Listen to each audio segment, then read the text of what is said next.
Hello, Andrew. I'll be right back. Let's get this stream started. I'll be right back.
So, hello, everybody.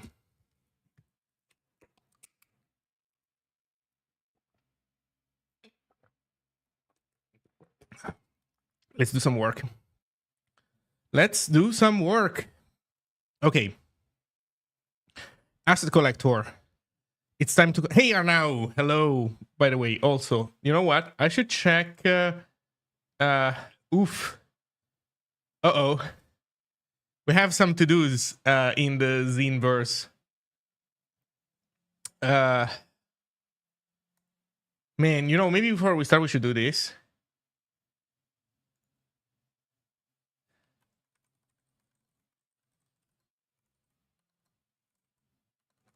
I'll go with Ryan.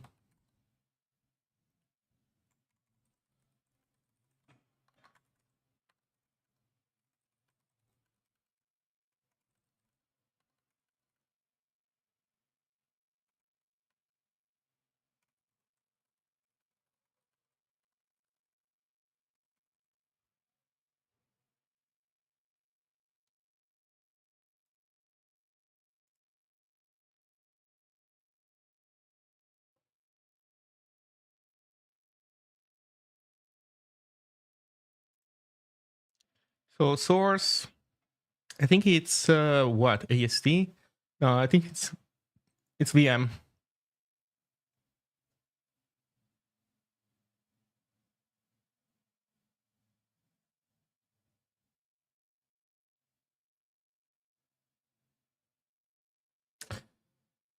No, it's template actually.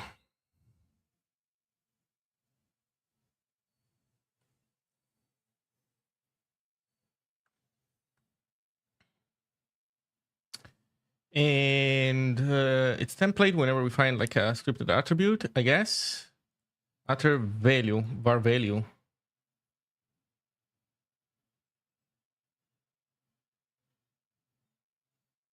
We do block.var value. Jesus Christ. Okay. Oh, but then in eval_var, eval_var is where we want to go, huh? Maybe. Is it here? Code span. I think this is where we would want to not slice, but like escape.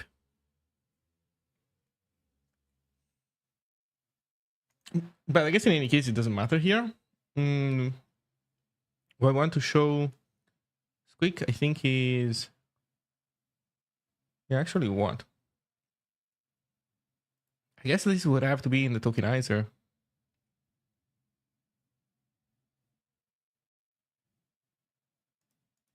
Well, you know what? We don't have... No, well, maybe we should try to link him to a location where to put this stuff. I guess the tokenizer is the place.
Now, this is an interesting point. Do we actually need to unescape attributes? So you know what? Actually, now that I'm typing this, I'm not so sure anymore.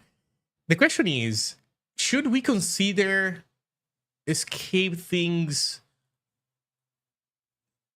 script code? Maybe we shouldn't. Maybe we shouldn't. Maybe we should leave those as they are and not touch them.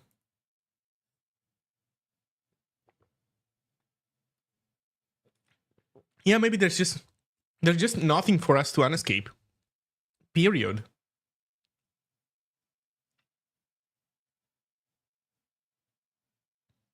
Yeah, we don't unescape because otherwise people are gonna sneak into HTML escape sequences, weird scripty stuff, and we shouldn't allow them to do that. So never mind.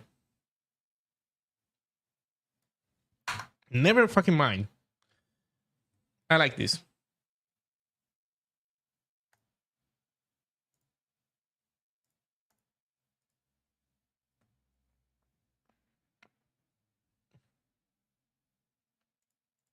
Okay, let's go back to the other stuff that we need to take a look at. Oh, wait. Oh, I need to mark it as done. Okay.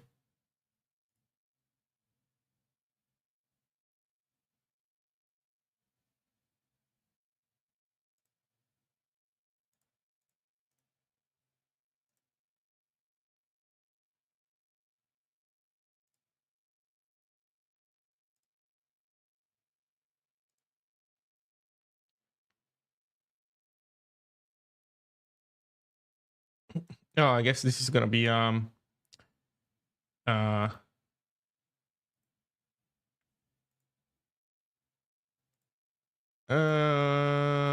we merge. Ah, whatever. Merge comments are nice.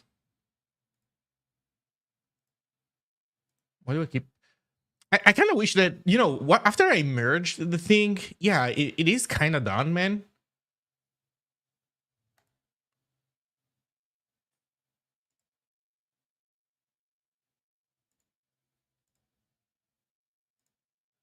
ANSI renderer. Oh man, that's so good. Let's go.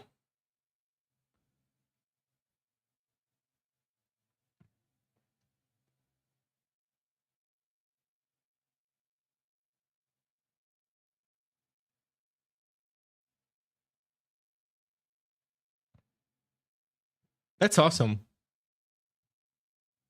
Thank you. I'll take it.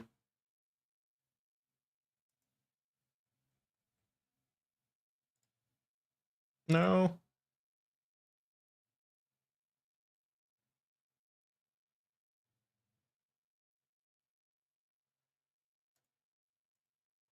Thank you very much.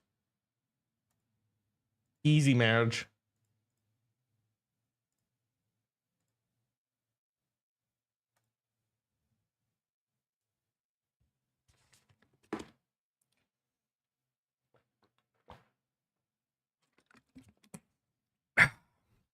Thank you, thank you, thank you. Thank you, thank you, thank you, thank you, thank you. Okay. Now that we have done our work, merging stuff, we can continue with the main quest. So the main quest is get assets to work. Um,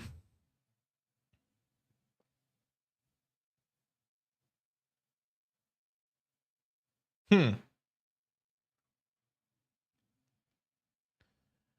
Okay, so where does our adventure start? Because I need somewhere to start to get myself grounded in reality. So let's start maybe by, well, we're in layout here. Let me think. I guess the point is, let's start from asset. What happens in asset? Asset has this stuff. Asset now needs to also have a collector.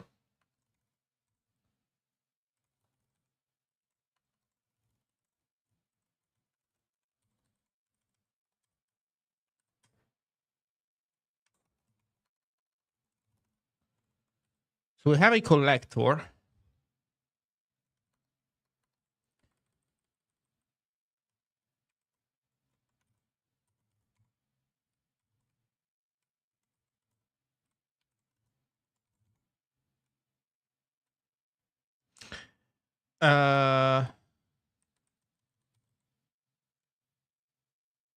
Asset collector extern. Okay, we have an asset collector, and what we're gonna do is that we have info about our asset, and we want to actually collect it. So the way it works is before we return a link. So for now, let's not do the. So this part doesn't exist anymore at all. So let's ignore for a moment that part. What do we do? Unique. Right. This is whether we want to make it unique or not. That's also not really interesting. So, oh, but it's also validation. Okay, so we'll leave it there. That's fine. Okay, we're done with argument validation. What do we do now? Now we want to tell the asset collector that we want to collect an asset. And we have two main cases here. Well, actually, three. Also, this is saying the build assets will be placed at the base of the output directory. No, this is wrong. I think that an asset needs to say what it is.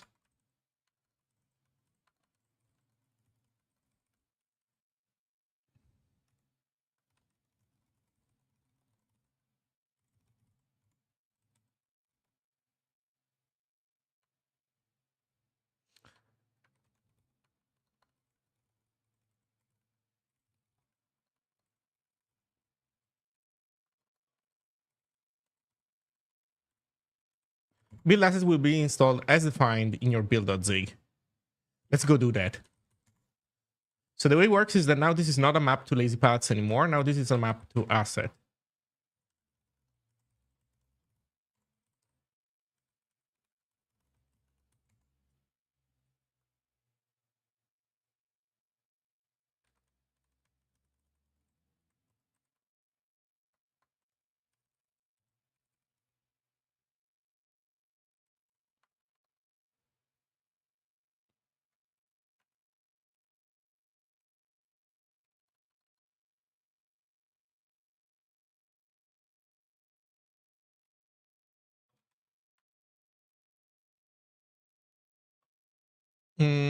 I think we should call it, I don't know, let's call it LP for now. I think there are better names, but lazy path, then install path, install rail path.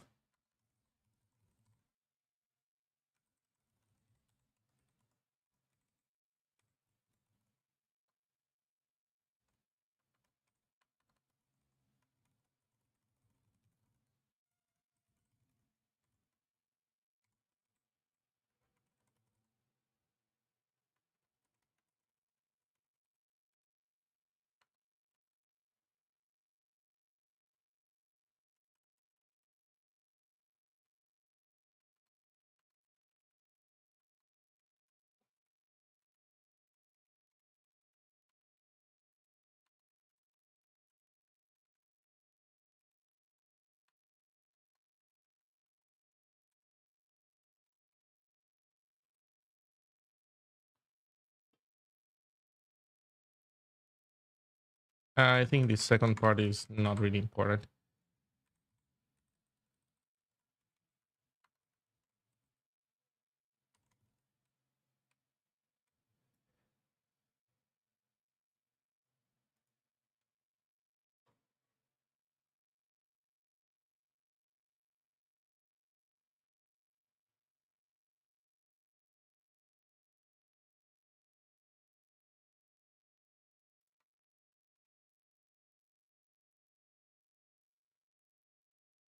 Okay.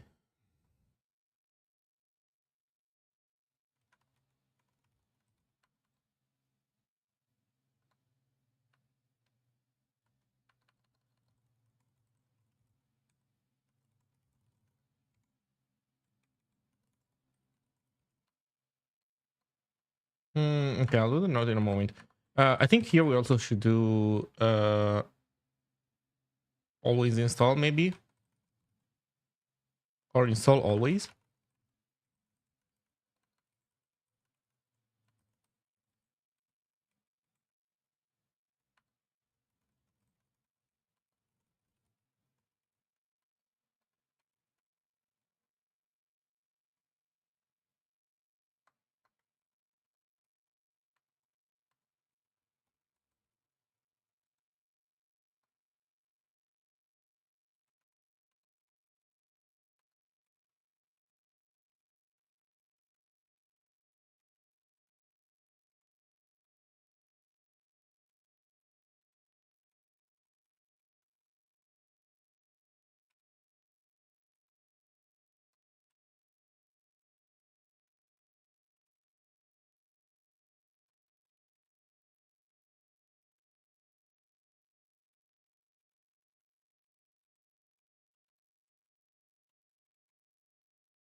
Shouldn't top comment be container level? Well, these are all comments. This is just a comment to this. It's not documentation. This is documentation, but it's relative to this. These are documentations relative to the field below them. So yeah, top.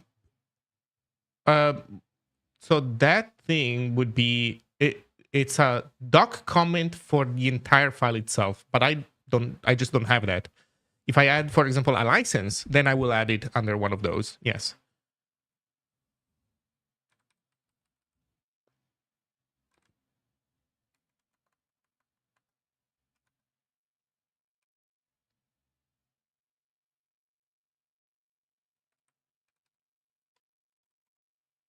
Okay, so this is how this guy has to look like, I think.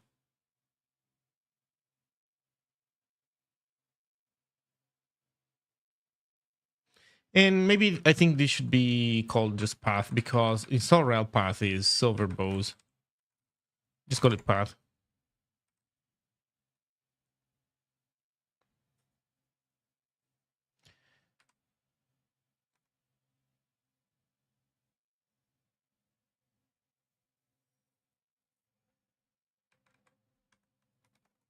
Or install path.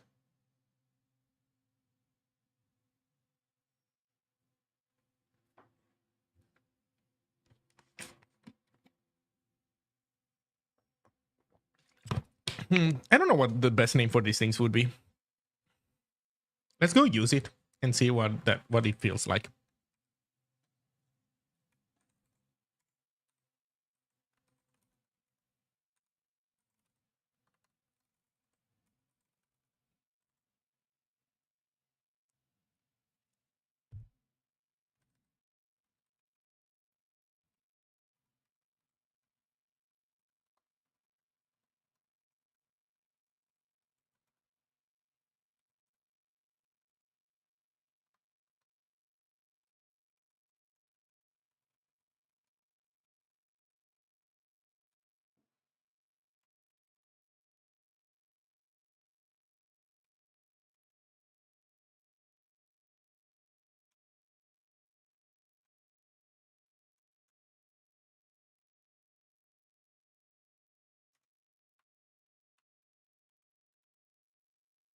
You know what? I think install path should be optional.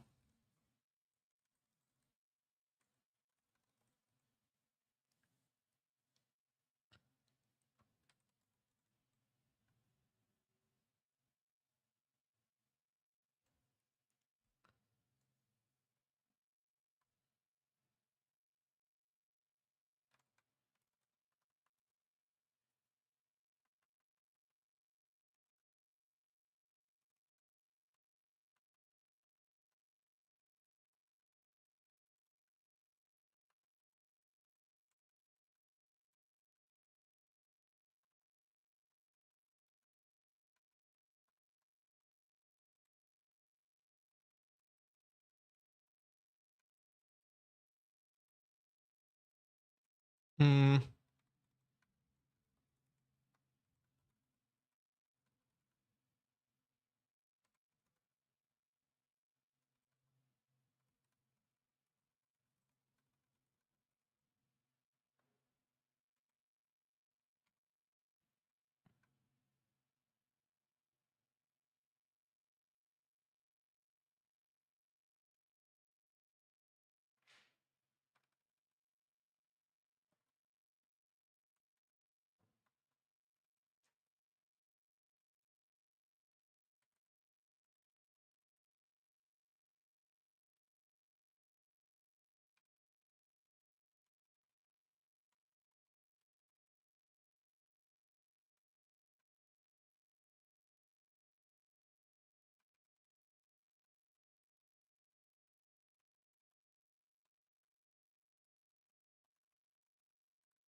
This is not a place for this explanation. Okay.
Yeah, this is good. I like this. I'm not sure about LP, but whatever. So that means that we can also avoid this. And this is what it looks like in the end.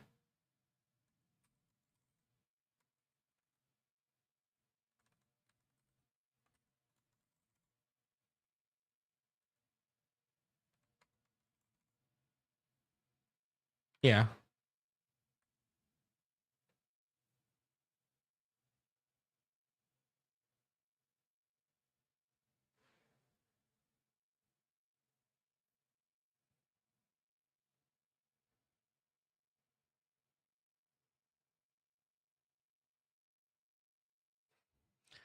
Yeah, not too verbose, not too magic. Seems reasonable. Being able to bind the lazy path itself would have been nice.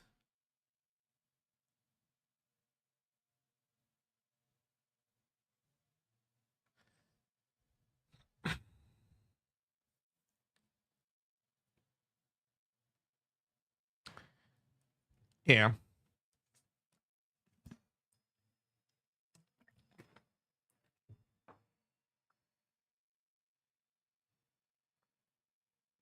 Maybe should rename also build assets to build assets. Build assets. I mean, but this is the only place where you can put assets, so whatever. Okay. I like this. So this is fine. This is fine. Okay, so what does that mean then for page? No, for assets. For asset. What does that mean for asset? Build asset to install as defined in your build.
Okay.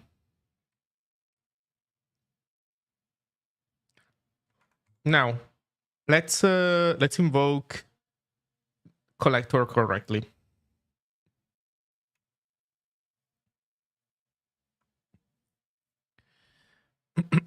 Let's invoke collector correctly.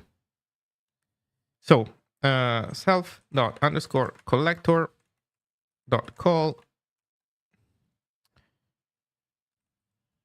GPA and then we have our good old type. So asset collector wants ref and path.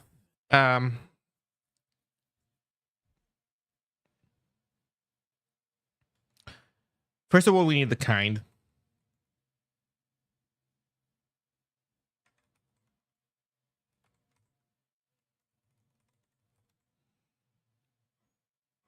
For now, it's asset.kind, but I think we might need something better than this. Well, let's do this for now. So kind equals. Now we have to understand what kind is. Well, it's the kind of our asset, so that's good. Also, I just cannot stomach self anymore, so let's go change that.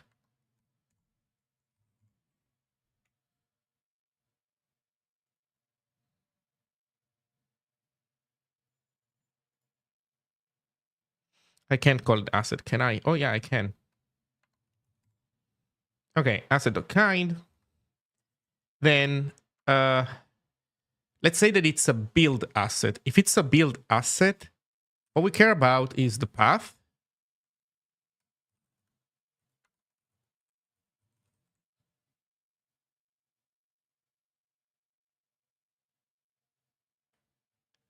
And that is kind of it, actually. But we also need to know where it needs to go. In the case of our asset, it doesn't matter. Yeah, but this works. If I want to use thread pool in my application, does it make sense to pass it around to every struct just like allocator?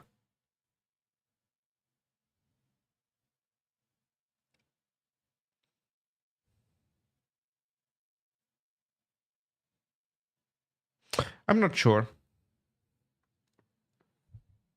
I think I don't have a good answer here in abstract because I haven't done much thread pool programming myself. The one that I've done is, fairly simple stuff. You know what? Let me take a look a moment at the API.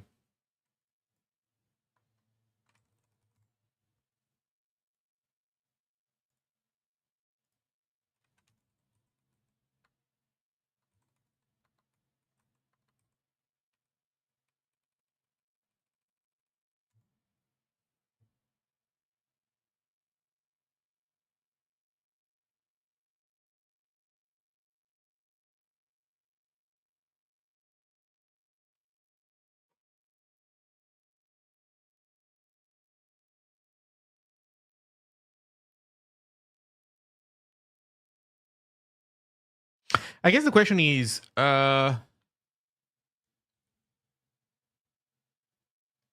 assuming that your point is that you need things around to be able to spawn stuff in the thread pool, right? So like you need to be able to spawn tasks.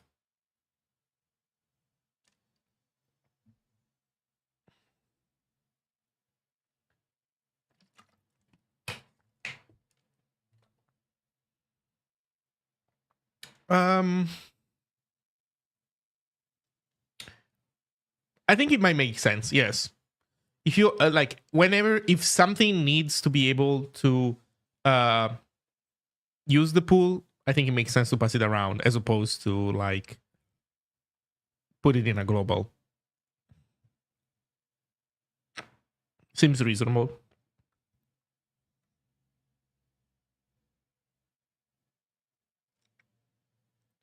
Are you studying? Are we talking about multi-threading? Well, Andrew is talking about multi-threading, so there was a question in chat about that. In my case, I'm not doing anything with multi-threading myself.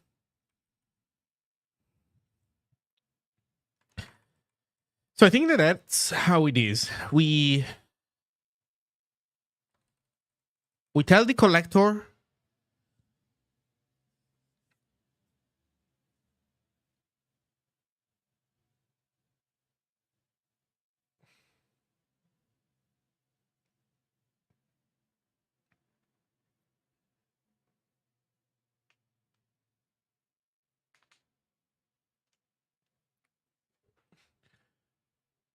I don't think we need anything else, because if path can be,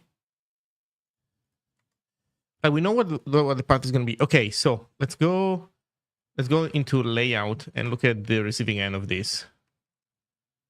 So we have the asset collector. What do we do? Step one, we need to figure out what the full path is, right?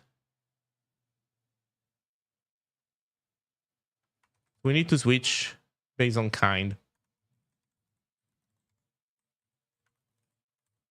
Build has a more complicated path.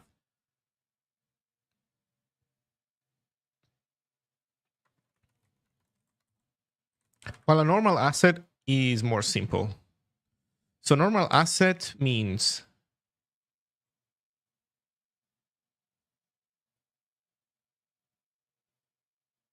do we depend on an asset when we create the asset? Will asset finder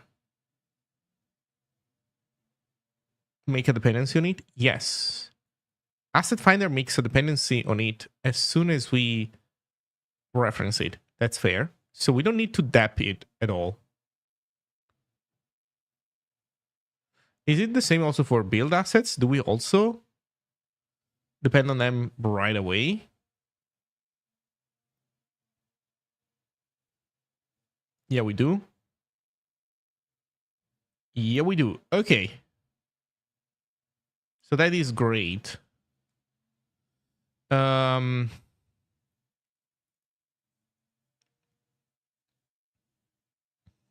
So we don't need to dep on anything. We're not depping. Oh, sorry, this is page loader. That's fine.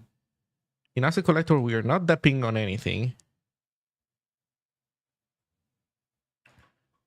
So for normal assets, I guess the question is this a site asset or a page asset? So I guess the kinds of assets need to change because of this. Right now we have build an asset. No, we need build, page, site.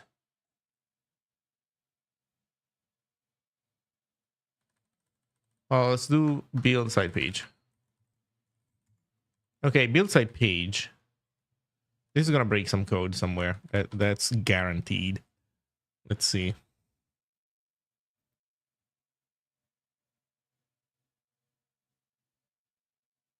Wait, actually, do we even care? Wait a second. Do we even care? We don't care because we already have a full path. Okay.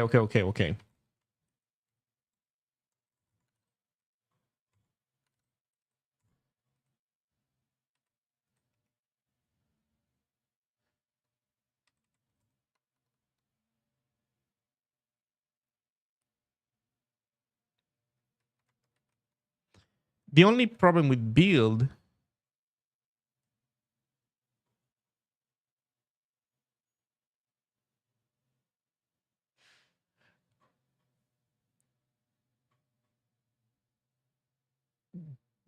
problem with build is that with a build asset, we don't know where it needs to be installed. So we probably want to add another optional field to an asset.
I think we can make this an absolute path to the asset no matter what.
I think that all this alloc print stuff sucks. I think we could probably do better. Like value dot error fmt. You know what? Let's go add this stuff to.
And actually, all these things are able to return You could totally these. Why are we not allowed to We should be able to try this.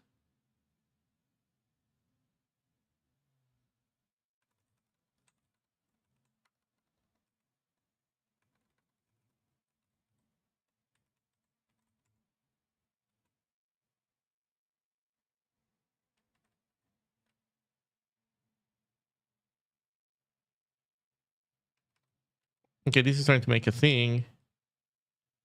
So this cannot be changed, but this can be a try. Come on.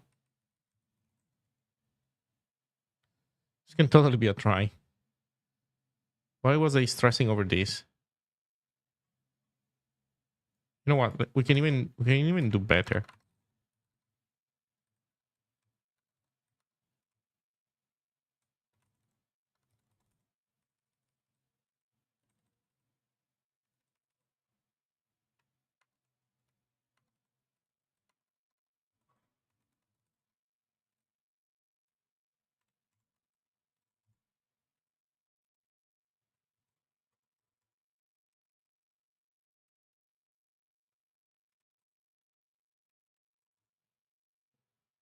Oh man, this is so much better than what it was before. Okay, so if it's an error, then we'll return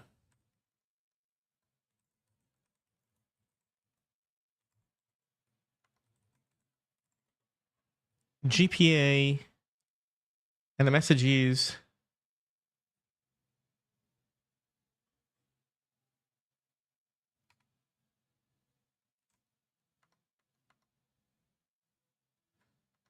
build asset S is being linked, but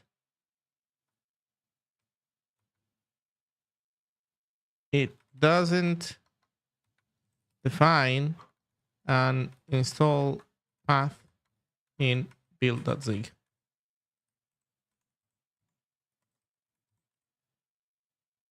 So this is going to be asset.ref, and that's it. That's all we wanted to do, actually.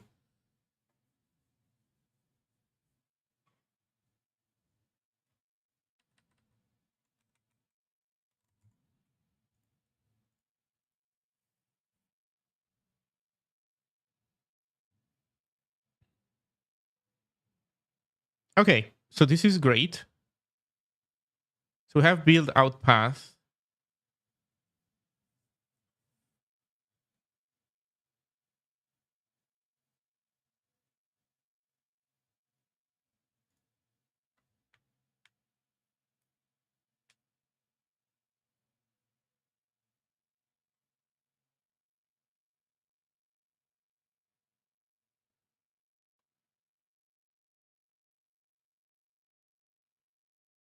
Maybe could avoided the switch. Maybe if we made this a union, but at the same time, I don't know, man. Like kind shouldn't have that in it. So we could define a unit. It's a lot of work for nothing, for very little gain. So so this is fine. So we're gonna call collector read kind ref path build out path. Now context, I think is missing these latest updates. So kind ref path build out path.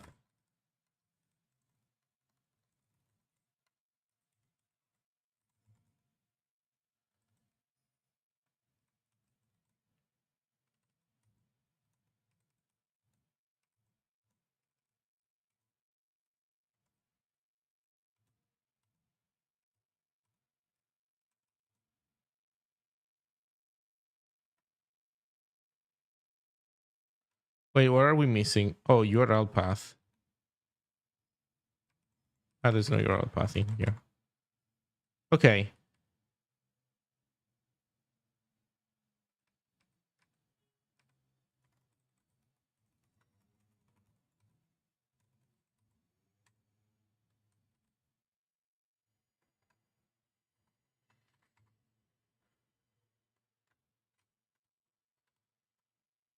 Layout. So now we are in asset. We are in page loader. No. We're in asset collector. You know what? Let's fix asset finder first. So now asset finder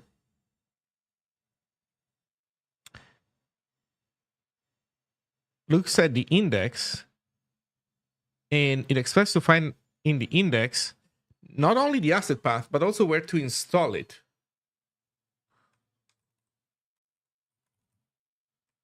Paths. So now var it equals std.mem.tokenize scalar u8 buffer is paths, delimiter is the new line, path is it.next dot question mark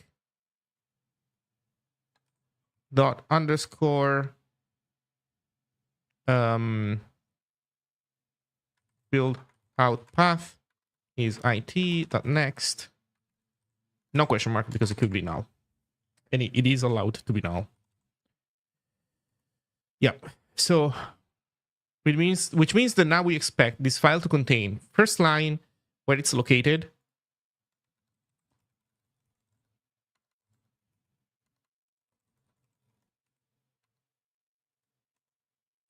maybe we can put it here.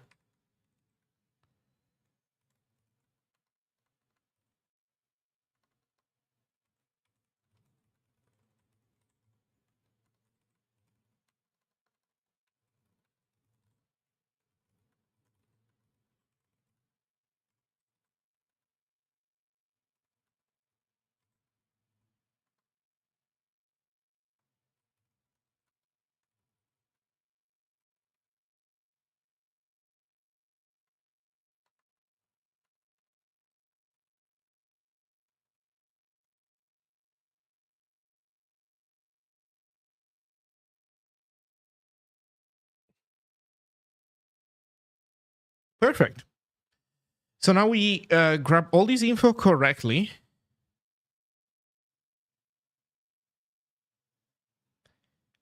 Next is in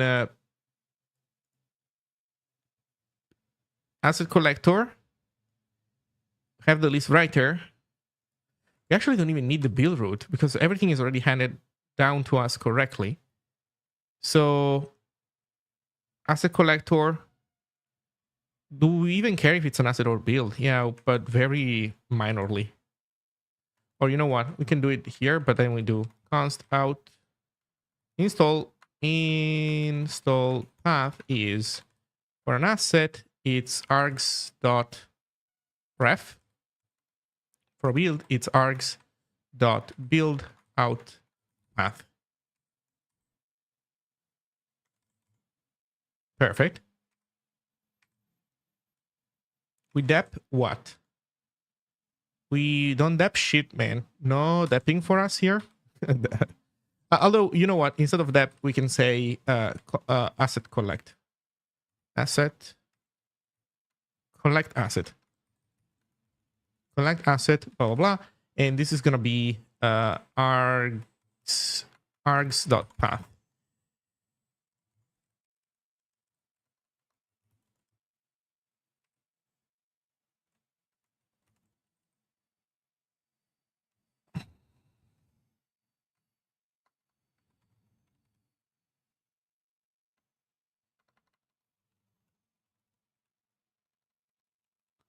Asset list writer.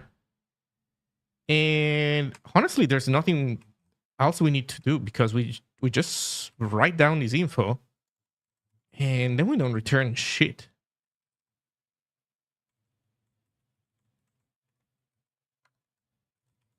Guess we return void or an error void. Install path. Well, wait. There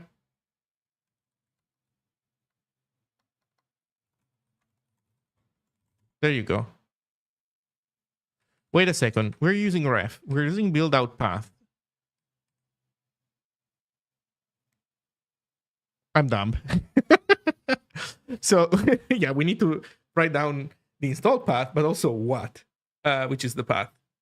So how do we do this? Maybe we can use colons. We can say install this there as a colon, or we could do like an extra new line. Like we could do, maybe the extra new line is the best option. We do file 1, new line, file 2, and then 2 new lines. Yeah. So new file 1. So source, destination, new line, new line.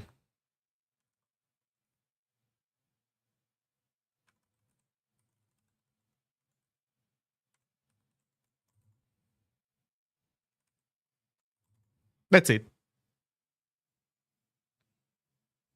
So asset collector doesn't return anything. Let's go update that in context. Oh, we're expected because Ox extern kind of expects us to always return a value. Well, what do you know?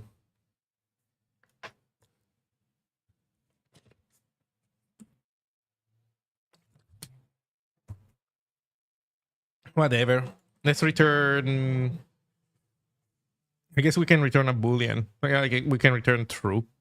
I guess maybe one day we'll have reason to return something semantic.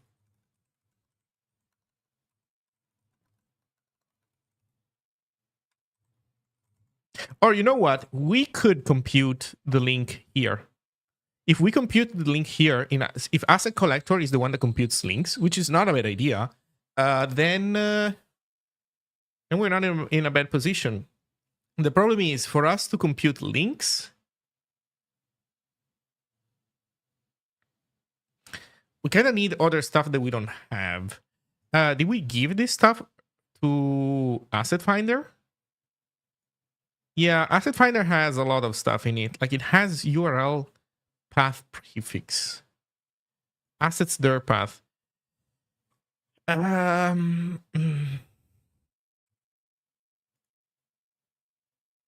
This is also missing page. Oh no. Okay, so this thing is a fucking mess. Quite honestly, this thing is a fucking mess.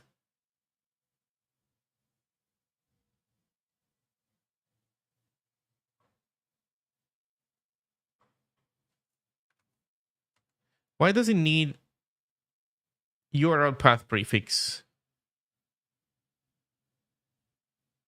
It does it here for the static asset case. Okay, this guy needs to be updated a ton.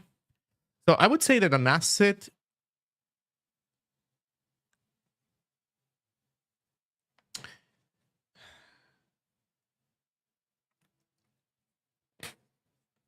Hmm.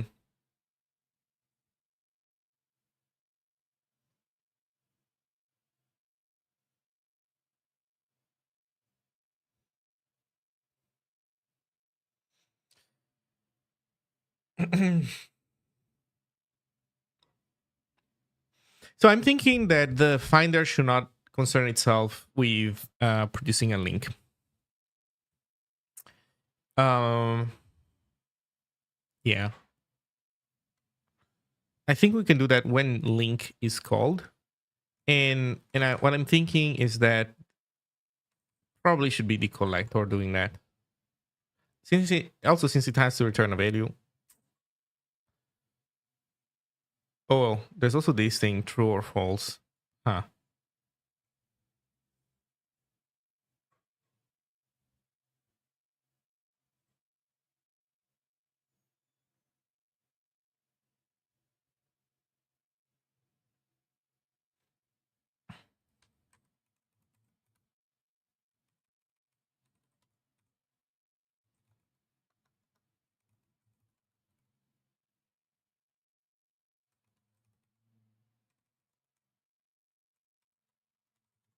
Yeah, I think that's how we should do it.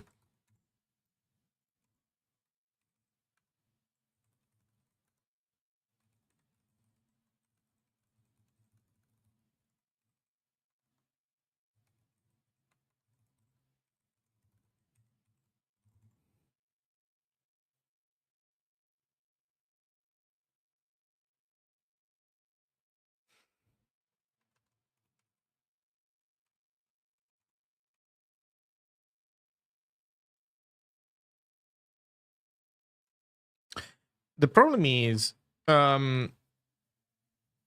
unique. Like we don't have the bytes, but well, whatever. That shouldn't be a big problem. So layout, we also accept unique. I mean, for now we're like ignoring it, so that's fine. Now asset finder needs to do way fewer things. So asset finder shouldn't concern itself with that thing. We should not do this.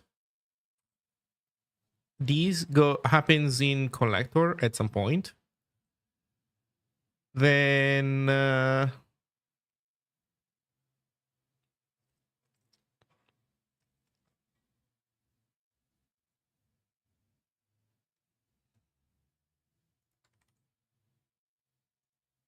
URL path. Okay, so this asset right now is hoarding its URL path. Should it hoard it?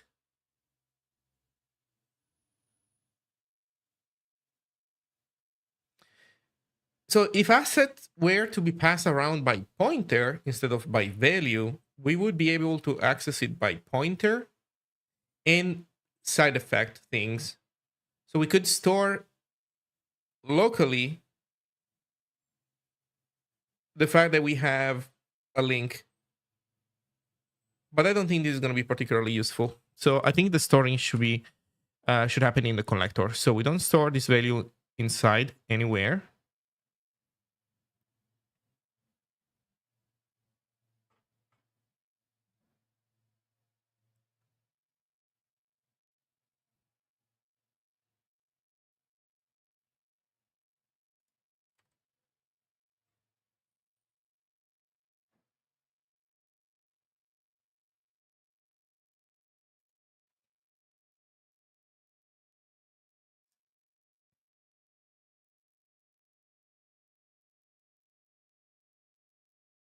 Okay, so this is better.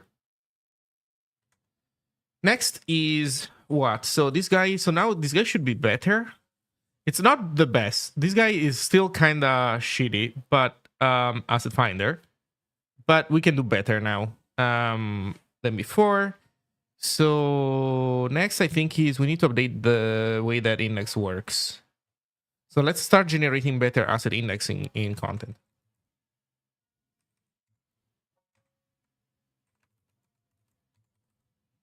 So an asset index right now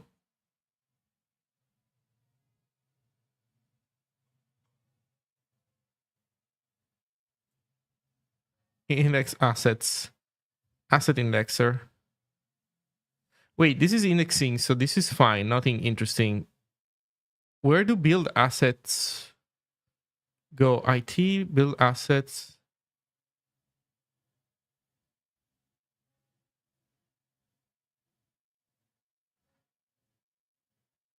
Oh, right. Yeah. So what we're adding is, yeah, we were adding key value pointers. Now it's more complicated. So const LP is, oh, I guess we can do this. So we add the LP, and then we pass down the um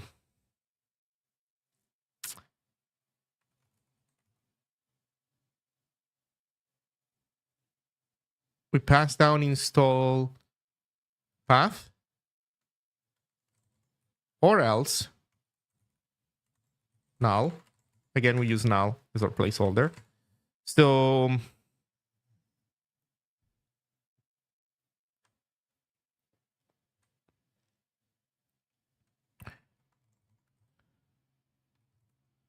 index assets. Let's see, now it's going to be more complicated. Asset name, args next gives us the path. And then we do it again. Actually, let's rename this path to something better. Asset path. And then this becomes install path.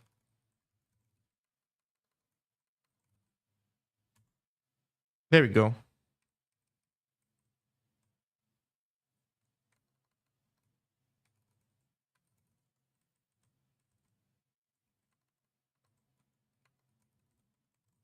Asset name, asset path, asset install path.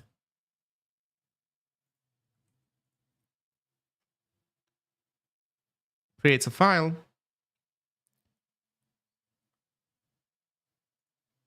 Write all asset path.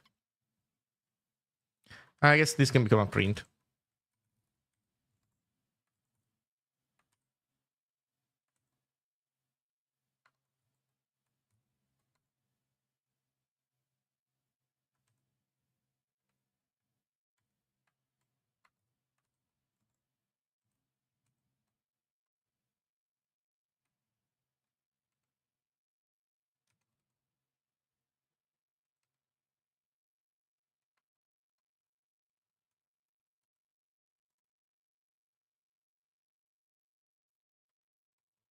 So we write in the file where it is, where it wants to be.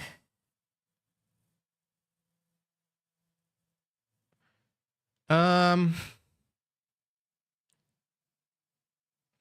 problem is, like this, we're gonna write null.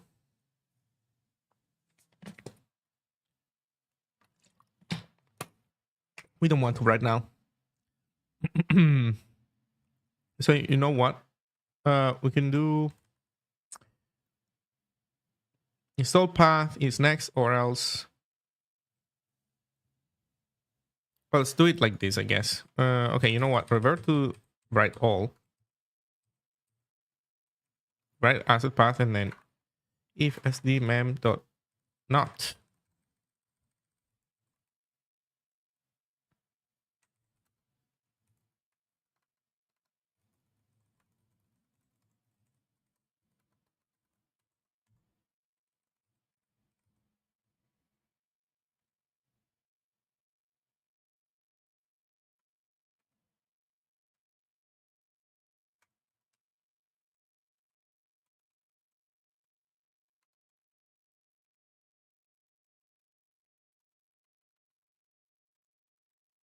There you go. We don't even write otherwise.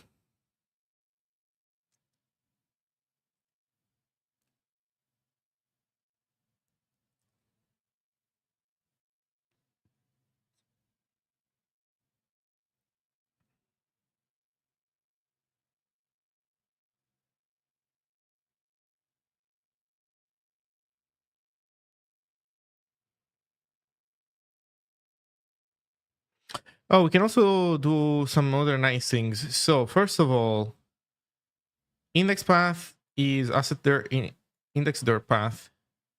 We open the directory and then we keep like reading file and exiting if they're equal. No, let's not do that at all. Let's just write the file over in any case. Although this will cause us to write stuff with a lot of vigor. What is it better to... Yeah,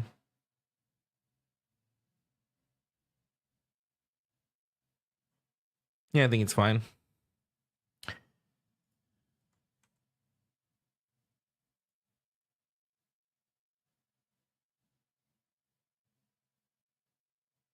Maybe we can instead use this buffer to do buffered writing, like a simpler version of buffered writing.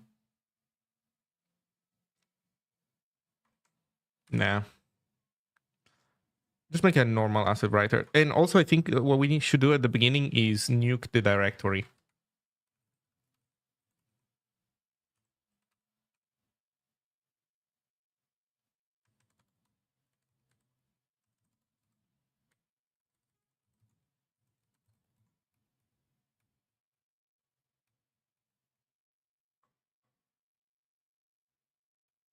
Iterate, walk, close, open file, create file, make dir, make dir, make dir, make path, make open path, real path. Delete file, delete dir. Returns error directory not empty if the directory is not empty. To delete a directory recursively, C delete 3. Do we have subdirectories in the index thing? We shouldn't. Now the question is, how do we react to people messing with the index thing?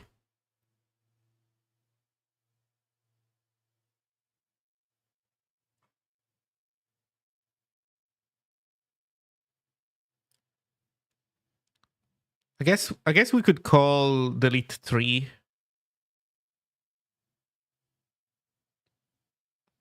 unconditionally.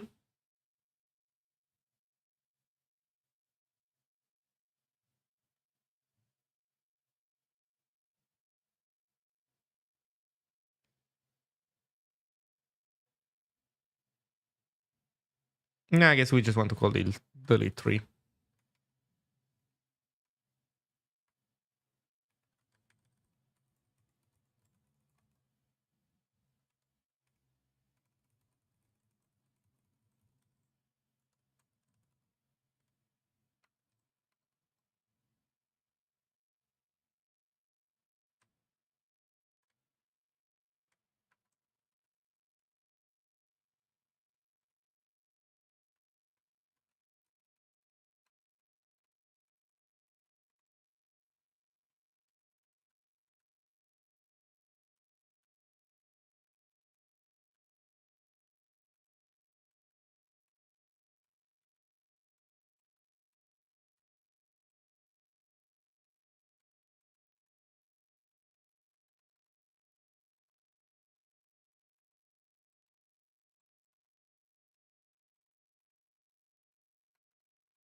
Actually, the array list idea wasn't all that bad.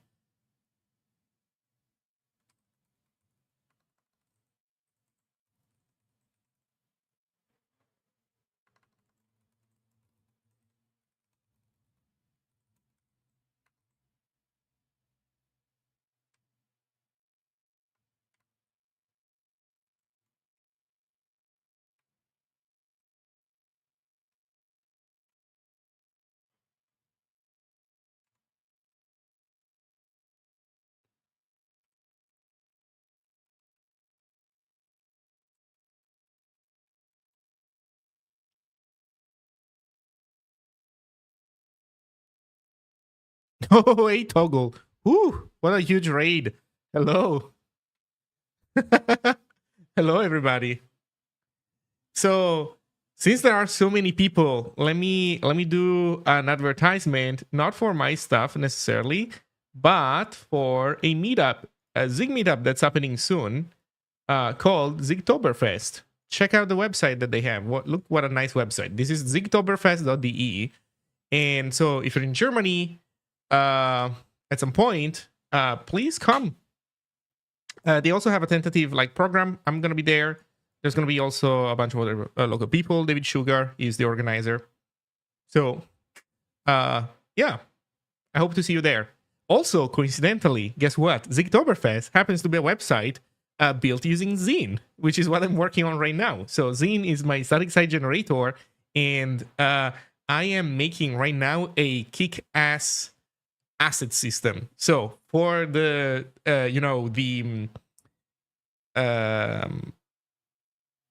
build system nerds here, or rather, sorry, static site generator nerds here. Here's what I'm working on, but I can't demo it yet because I'm in the middle of it. I'm not really far from having it work. It's just not ready right now. But check out, yeah, probably also I should link, huh? Zigtoberfest.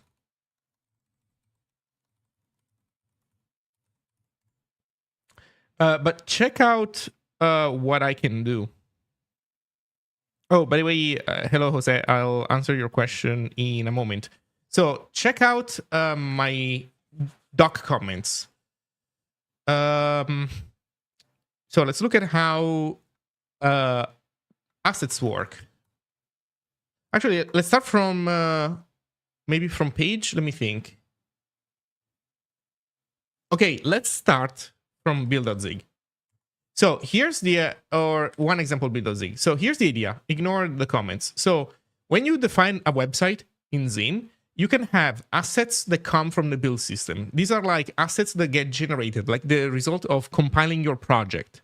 And maybe your project produces like a, some kind of automated documentation thing or whatever. Maybe some processing is instead optimizing your images. So like whatever you can make the Zig build system do, in the end will produce a thing that in the Zig build system is called a lazy path. So like a path to a generated asset into the cache system.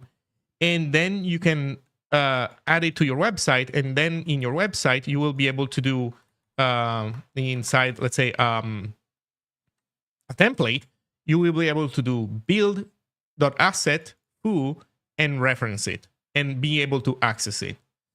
And this is nice. But what's also nice is the ability to install assets only when they are linked. So the idea is that build asset foo.bytes gives you the contents of this asset and maybe the contents of an asset that are like a valid Ziggy file. So Ziggy is like kind of like JSON. You can then load it as data and then inspect it and like get keys, loop over values, whatever. But another idea would be instead to being able to link things. By the way, this says static, but this is not a thing anymore. Just asset. So what I did also is it is very common for static site generators to have static assets. Well, you know what? Let's look at how it looks like for the Zig website. The Zig website is a Hugo website. And you can see that we have static for static assets. So things that get installed unconditionally. And then assets, which contain other things that you want to reason about. For example, HTML snippets that get included somewhere. Maybe you could have YAML files, JSON files, and stuff like that. But assets are not meant to be installed. I removed the distinction in my static site generator. You don't have a dedicated static folder. What happens is that stuff gets installed when you try to link it. So you have somewhere a. But this is a poor example. Let me turn this. Let me show you like a better example of this. Probably what you want to do is something like this. Maybe you will want to do what this would be link, right? You would want to do link and then role or something. I forget. Style. how do you normally link? Oh, there we go. Link rel style sheet, right? So that's how you would do it.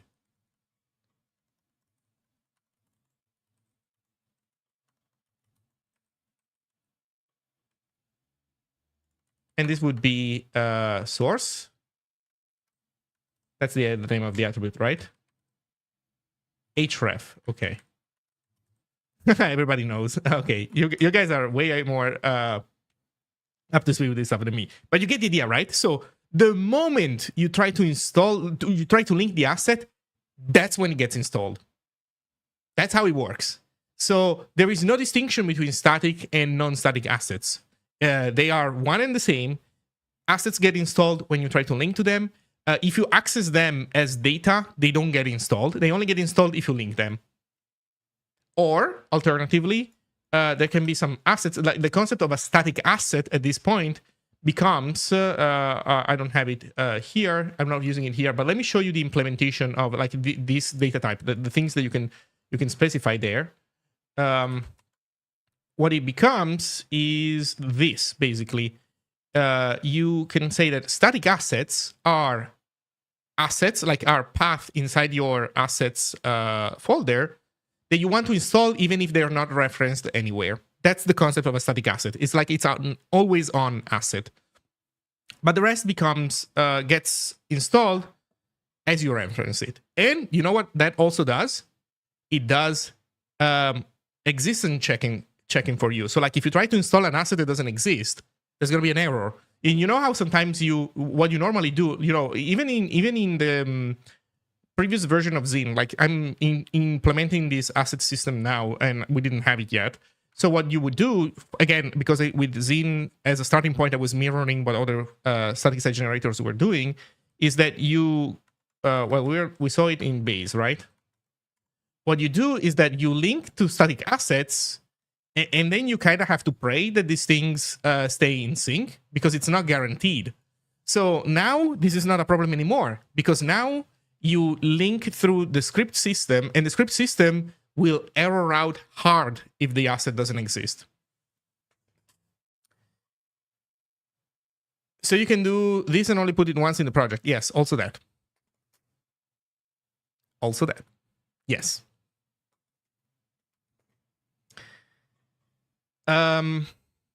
Exactly. So that also solves in a very elegant way a use case that we have in the Zig website. So what else do they do? So I guess what I can show you then is also what it looks like for the built-in. So if you look at asset, when you have an asset on hand in the scripting system, in the scripting language, you call .link on it, and let me read you the documentation. It says, returns a link to the asset. If the provided Boolean argument is true, the link will be suffixed with a query parameter that contains a hash of the file's contents, which can be used as a cache busting technique. Calling link on an asset will cause it to be installed under the same relative path into the output directory. So if you're calling this on a asset that is defined in the assets directory, that's easy, but you can also do the same with assets that are like local to the page. The reason why one big reason also why I ended up with this system for assets is because you have a clear distinction between static and non-static assets at the site level.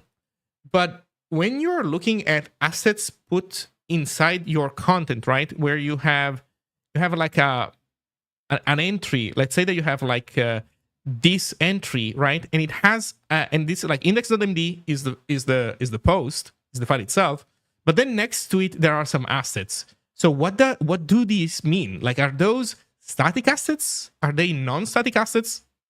Should they get installed unconditionally? Should they only get installed when referenced?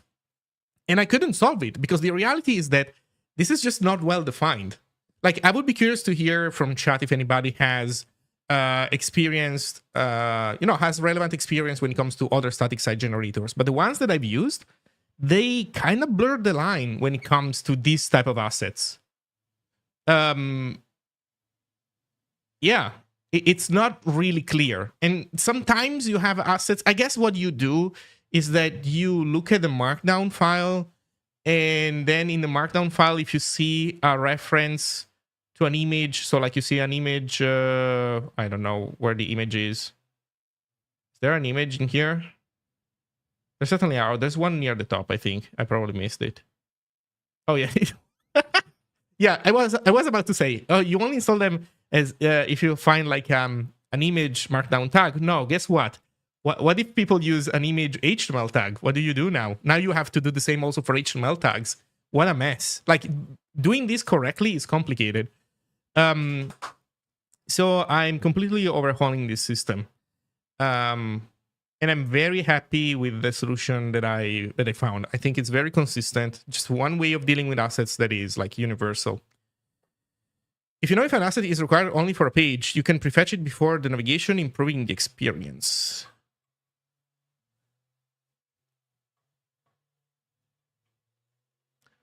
How do you define a list of prefetch items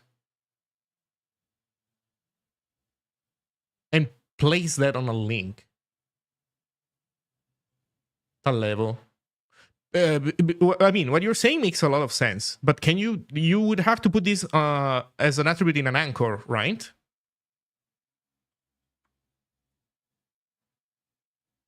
Or not? No, I think that is prefetch stuff what link does.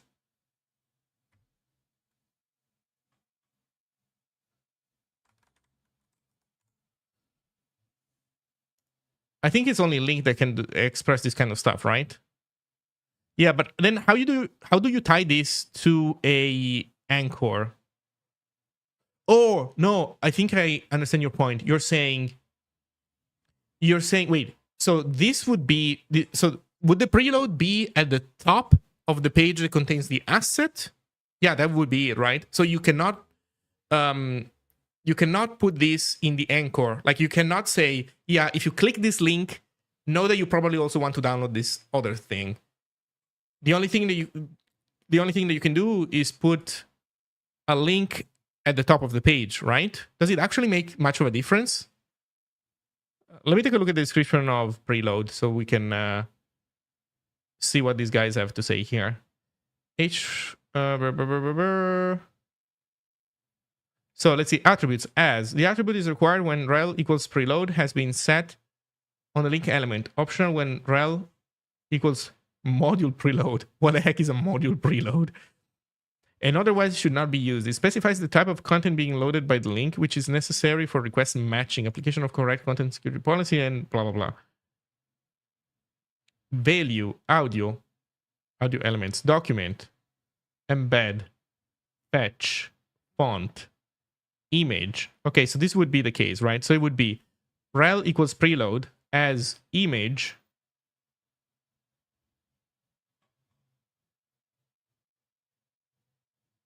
or whatever. Well, let's say as image as the like starting example. Cross origin disabled. Fetch priority. hreflang. This attribute indicates the language of the linked resource. It's purely advisory, allowed, better specified by Bob. Use this attribute only if the href attribute is present. Image sizes. For rel equals preload and as image only, the image sizes attribute is a sizes attribute that indicates to preload the appropriate resource using an image element with corresponding values for the source set and sizes attributes. Okay.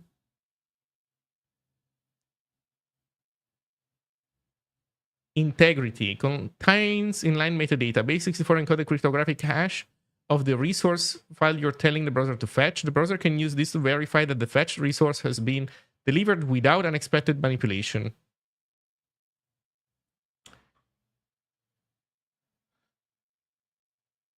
Okay.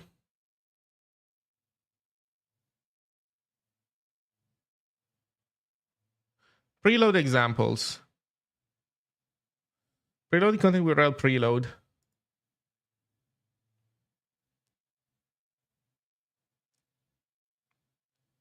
Okay, the most commonly used of link is to load a CSS file. Okay. Oh, preload. Okay, let's see. Here, however, we will use a rel value of preload, which turns link into a preloader of any resource we want. You will also need to specify the path of the resource in the href attribute, the type of resource in the as attribute. Why are they... So this thing kills me.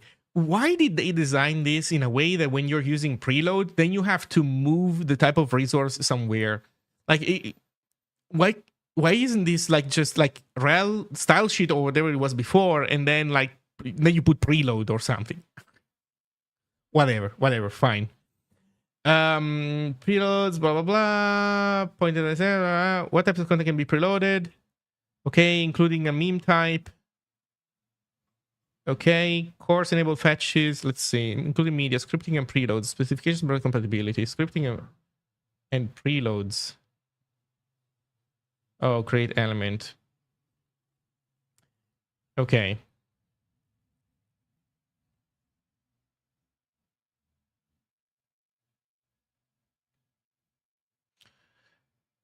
Let's declare a fetch request in HTML's head, specifying resources that your page will need very soon, which you will want to start loading early in the page lifecycle before the browser's main rendering machinery kicks in. This ensures that they are available earlier and are less likely to block the page's render, improving performance. Even though the name contains the term load, it doesn't load and execute the script, but only schedules it to be downloaded and cached with a higher priority. Okay. So the idea is that it works for big pages. For small pages, it's not that much of a difference. It's kind of a shame that you cannot do this on anchors, right?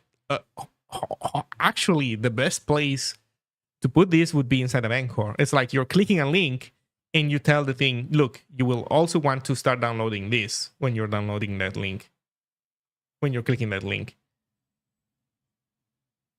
I'm sure there would be, like, you would have to put some limitations there because obviously you don't want to say, oh yeah, click the link and then also fetch this other link, which is actually nothing interesting for you. It's just a way for me to track that you click that link.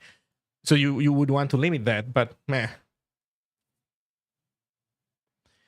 Okay, so right now I don't have this machinery, but who knows? Maybe this can be somehow implemented in an interesting way. Thank you for pointing it out. It was an interesting tiny dive into the problem space. Okay, so what I was doing was making sure that we index assets correctly, and I believe we do now, but oh yeah, I wanted to do buffer writes. So I wanted to do some buffering here. So every loop, we reset the buffer, and then we do this, but in a different way.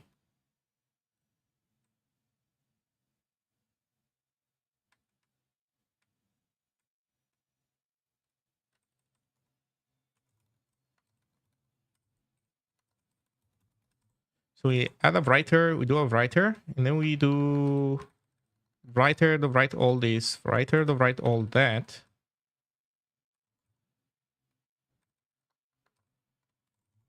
Okay, we write these things into the writer, and then we write all buff.items. Maybe we can even scope this a little bit so that it's clear what we're doing here.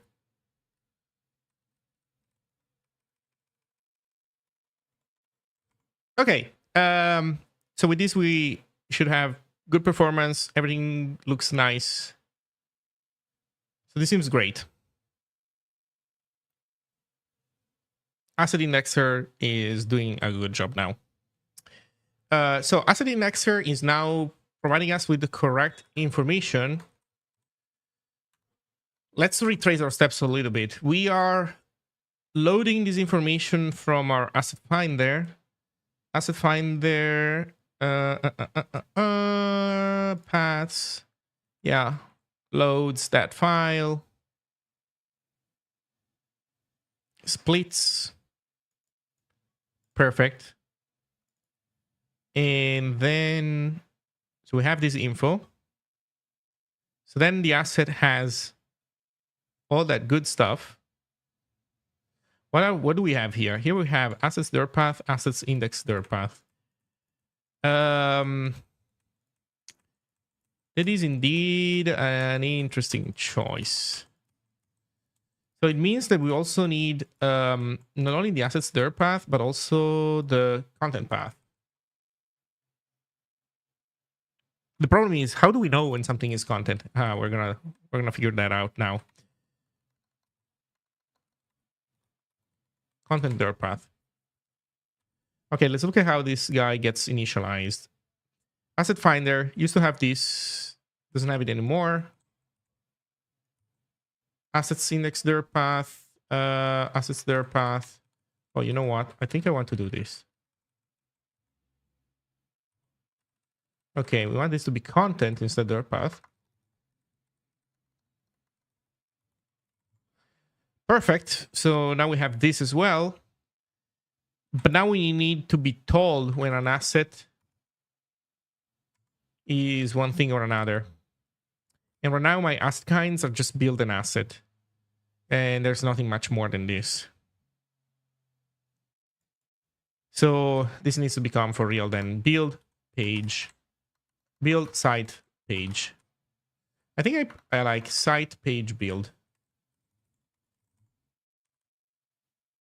And you know what? Maybe we can document these things a little bit. An asset.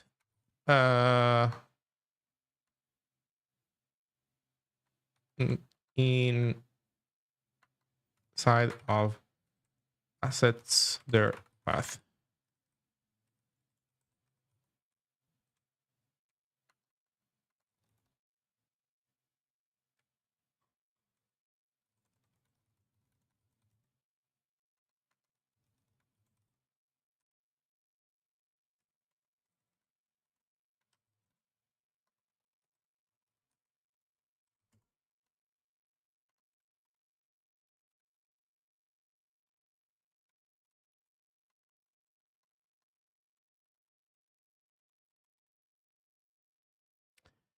Yeah, I think that's the only way. So now we can do page. And page, oh, guess what? Page doesn't have asset. Was commented out. Yeah, we need to give asset to page. Let's fix sites first, and then we copy the new implementation from site. So site can do .asset. So you can do .asset on a site. It returns a site asset by name from inside assets dir path. Oh, let's returns an asset by name from inside assets dir path. Let's say from inside the assets folder. Well, from inside the assets directory.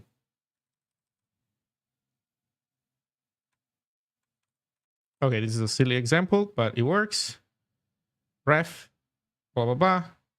Kind is not the asset, but it's site now. Match around function. No, match around type. Now we go into page.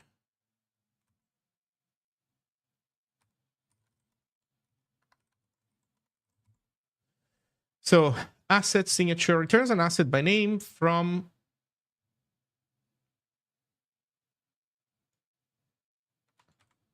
inside the current, inside the pages sub directory in, let's say from inside the pages subdirectory.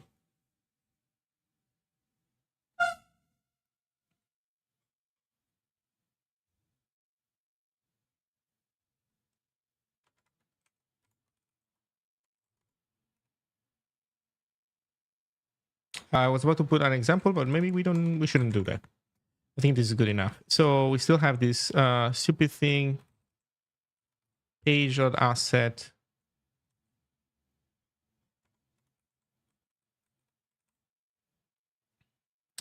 Description and examples are conventions.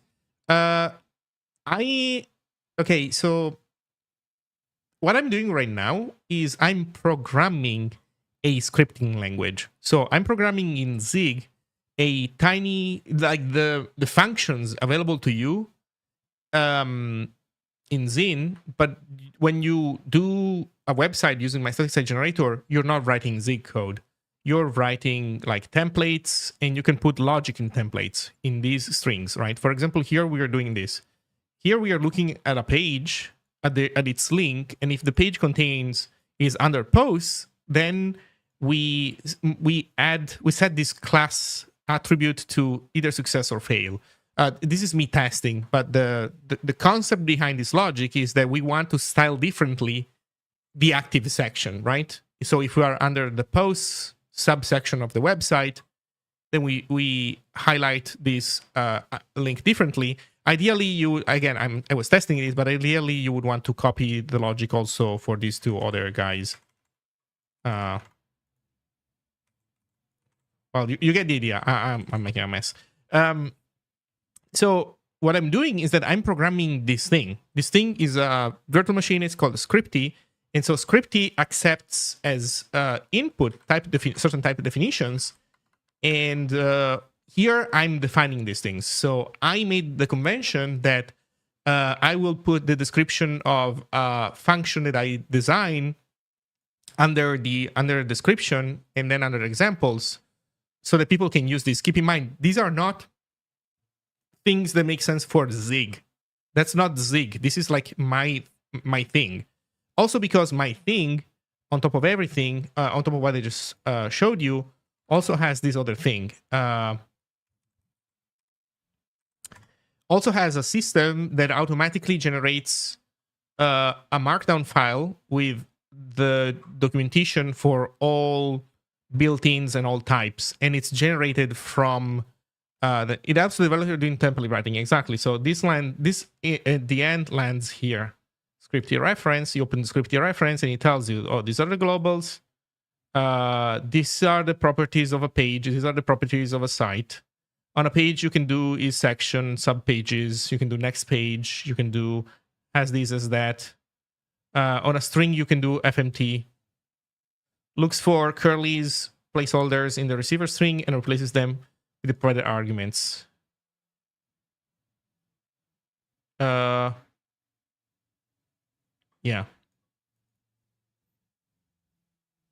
That's kind of the idea.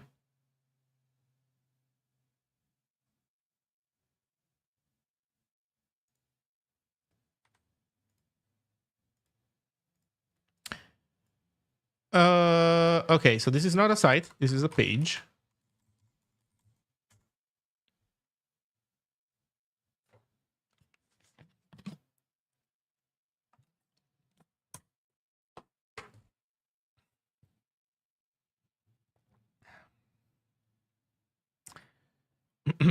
So we do page.asset, returns an asset by name from inside the page's subdirectory.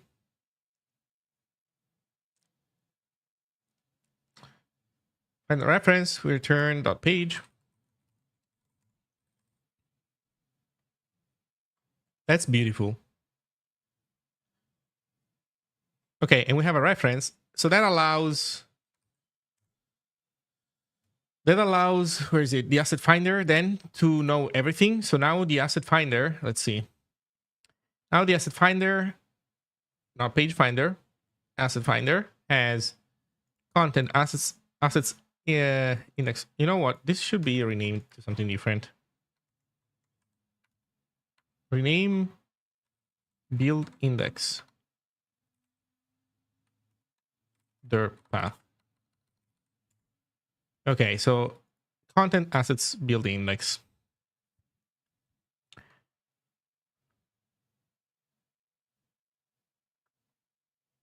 Asset fetcher, and it was logging this every single time. Build index dir path. I mean, I guess that's better than nothing, but nah, let's not do this. So this previously was just separating build and asset. Now this is like page. No, this is site. And this is page. And page is based on content. Okay. It's rooted in content. So build assets have their own weird system, so we don't touch that. But otherwise, yeah, we do this. Perfect.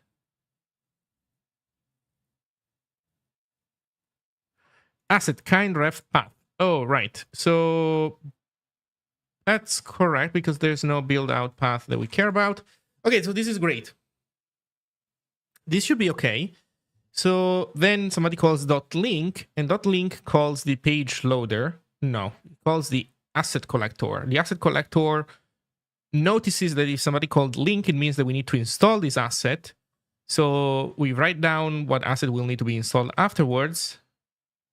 Are you reporting the official Ziglang website? Oh yeah, very soon. I'm like fixing these last few things, and then I'm gonna start the work to port the Zig website. And it's gonna be, I think, a pretty decent experience. I'm very close to doing it. Yeah, for a while, it took a while before Zine got to a point where you could port like non-trivial stuff to it. But we're pretty much there. We're pretty much at a point now that once I do the asset system, it will be nice. Will it be helpful with adding extra docs and stuff?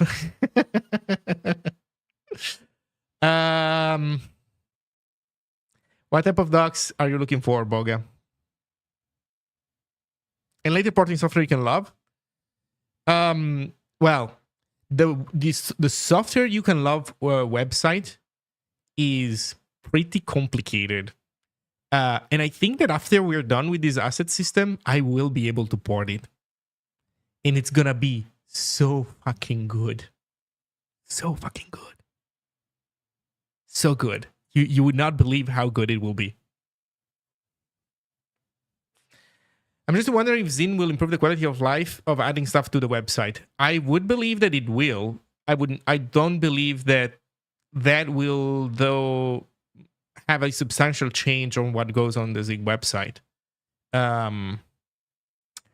The truth is that the reason why, like, how can I say, the majority of the stuff that is like documentation, some of it is shown on the Zig website, but most of it is not part of the Zig website. For example, the language reference is an asset that gets created by the main Zig repository. It's a file that gets included in every tarball of Zig, and it's also available on the website, but it's not part of the website. It's a completely different system.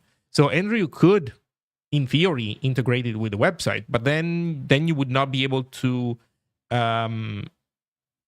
then you would not be able anymore to have that content be bundled in tarballs, or at least not in the same way. It would be more complicated. And in a sense, in theory, it would put a dependency on the Zig compiler on the static site generator, which is not a good idea. So in a sense, documentation, so the language of reference is not part of the website. It's shown there, but it's not part of it. You know what? I should probably just show instead of talking in the abstract. So yeah, language of reference, it's a separate thing. Then you have the standard library documentation. That is also a separate thing. This is like all WebAssembly. This is a WebAssembly build of part of the Zig compiler analyzing Zig code in your browser tab. It's kind of cool. It's not yet fully what it needs to be, but it's kind of cool. But this is also not really part of the website. There's like a build system guide in here, but actually this build system guide is only here on the website temporarily because it's meant to be moved away at some point. I just realized that there's not a ton of spacing here. Why is it so bad?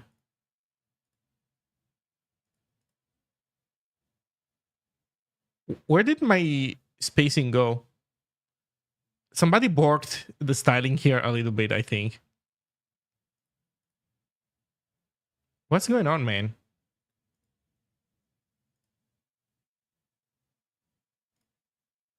Well, anyway.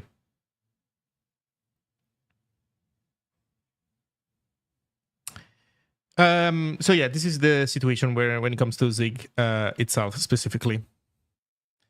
I see no reference to build.zig.zone on any website. Like what you're supposed to put in there. I mean, if you look at the Zig build system guide,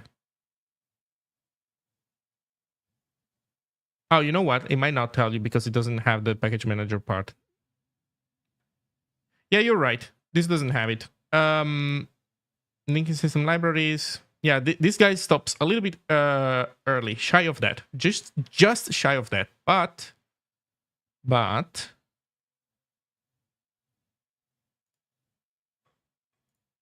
check this out. I think that this explanation has more stuff in it.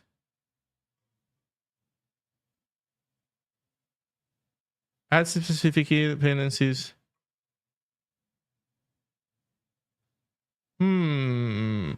Is there really no reference to his own file?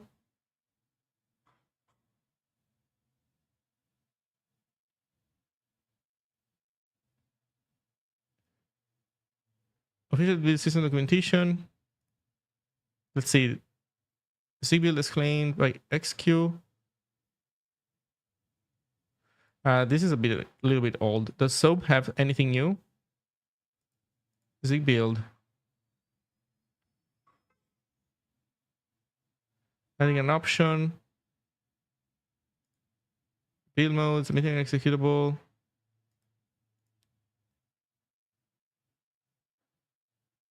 You're right, Boga. There isn't a ton of info about build.zig.zone. I think the fact is that the package management stuff is so early that people are kind of skittish about writing documentation for it because things are subject to change. So I suspect this is the reason why. I did expect though somebody to have explain something about it, but I guess not yet. Point taken.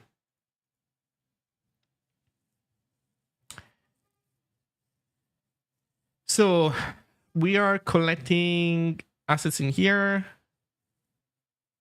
Oh, let's see. Is it possible to use Zine without Markdown? Oh, wait a second. Also, I have since forever this stuff from Jose. Let's see. Oh, nice. Arnau replied. Thank you very much, Arnau. The one that looks like the servo icon. Wait. Between VS Code and Discord. Yeah, one is Lorian. And the other one, right of the App Store. MailMate and Synergy. Synergy is it's a software KVM that allows me to move my mouse between my streaming computer, the computer that has OBS and the computer that has stuff that I stream.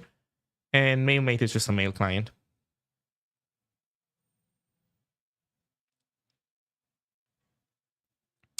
Let's see. Is it possible to use Zine without Markdown? So about that, right now, no. Right now, Zine has to be used with Markdown because that's the only render that we support. Well, I only know how to render Markdown to HTML. Or rather, this is the only thing that has been implemented. Moving forward, I can tell you that you will not be using Markdown.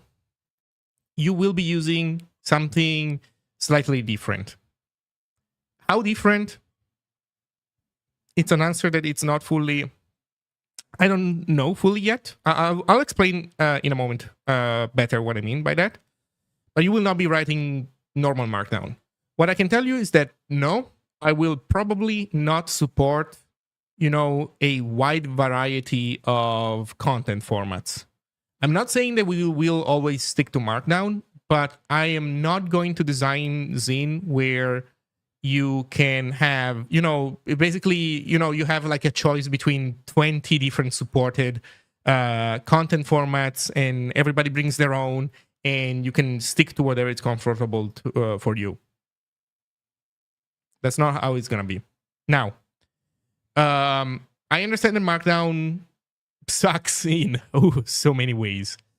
But the problem is a little bit more complicated because people tend to focus a lot on, I like to write Markdown or I don't like to write Markdown. I like to write, name it, please, people, good people in chat, name your favorite content type format, like the markup format. So most people's is Markdown, okay, LaTeX, Typist, HTML, Sharp Object with the with the Galaxy Brain take. Just write straight at HTML. No, you will never have any Markdown problem. ANSI sequences, okay. So I'm actually surprised that there aren't like RST people, like restructured text people. I don't know if Sphinx uses restructured text or if it's like another format specific to Sphinx. Then there's also what? Man, there's a ton of those. In any case, here's the problem. To some degree, you have to worry about the markup language itself, and that's fair. But then you have a second layer problem. So let me use a couple of other static site generators as examples of the other problem that you have. Let's take a look at Hugo. In Hugo, you have in Hugo, you have, where do they put this stuff? So configure markup? No, that's not exactly what I want. Custom output formats? Not exactly. Directory structure? So they have content organization, maybe. It's not exactly organization that I care about, but it's inside content. It's what you do with content. Markdown attributes. Hugo supports Markdown attributes on images and block elements, including block quotes. Oh, this is new. This wasn't a thing when I originally used it. Oh man, they're going down the DJOT route. What a mess. So now they have support for this, but before you didn't have this at all, and the only thing that you had was, where is it? Shortcodes. So shortcodes, basically you have your Markdown file, and inside your Markdown file you put stuff between curlies to like script your content files. Does anybody here who uses a static site generator have anything like this in their Markdown, or whatever markup format you use for content? So content, not templates. Templates also get scripted, but that's a different thing. I'm talking about content. Like, do you put stuff that isn't Markdown in Markdown? Well, I guess the answer is most probably yes, because you probably put occasionally like HTML, which is, kind of Markdown, but also not exactly Markdown. So here, for example, you can see that this is a blog post from the Zig website, and there's an EMG tag just plopped in there. Just for the sake of it. But I think another interesting example of this is what I did. So this is something that I was the culprit here.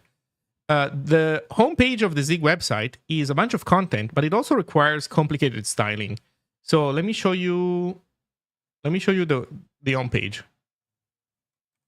Markdown is a superset of HTML. If you want to look at it that way, sure. Yeah. You can put HTML in Markdown, although obviously plenty of Markdown renderers don't allow you to put any HTML. They are more restrictive. Like if you are putting HTML in your personal blog, then whatever you put in there is fine. It's fair game. But if you're writing a README on GitHub, then obviously GitHub will not allow you to put whatever you want in HTML. They will restrict the type of tags that you are allowed to put in there. They actually do support some. Like they let you use, for example, EMG tags, I believe, and a few more, but obviously there are restrictions. So if you look at the Zig website, we have this section here, like the three main selling points, right? A simple language, comp time, maintain it with Zig, and which show up here. But they need to be inside of a columnar layout, right? They need to be on the left, while on the right side we have a code sample. And so how do you express that in your Markdown file?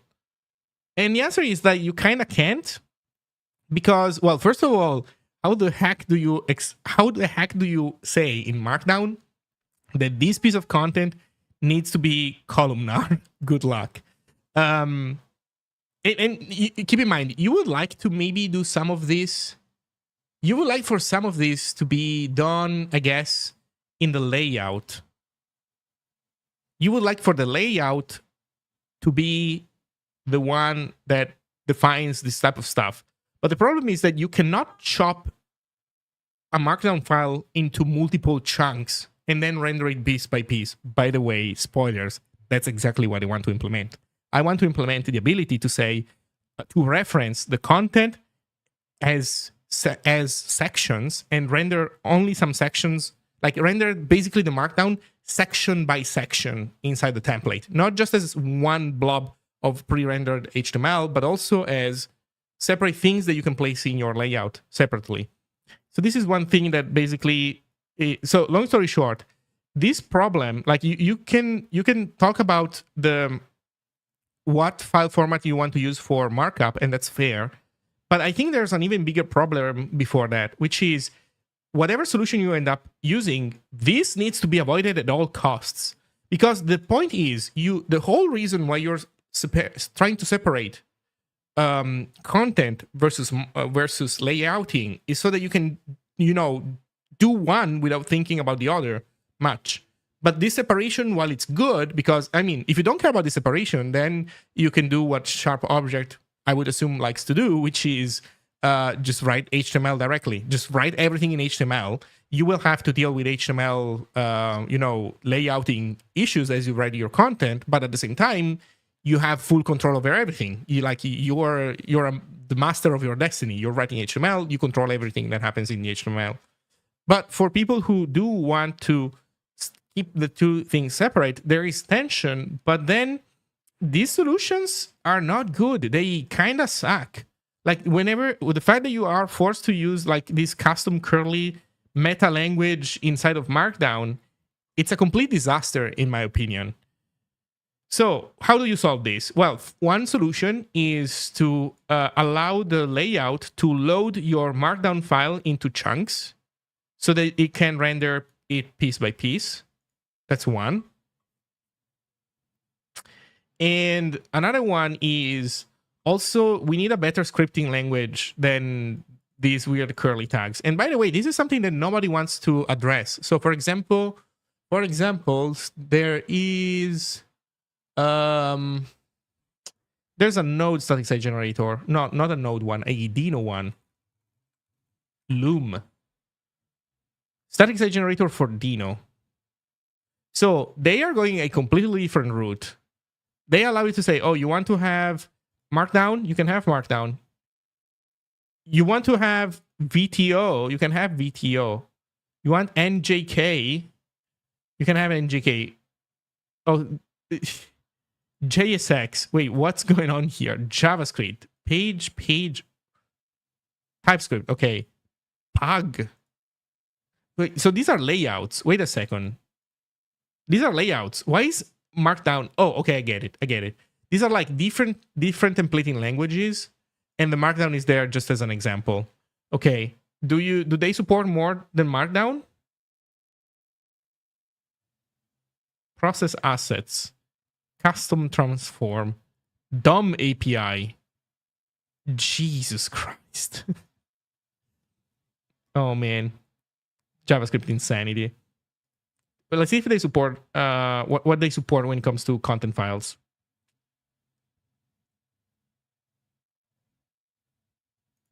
Creating pages, getting started.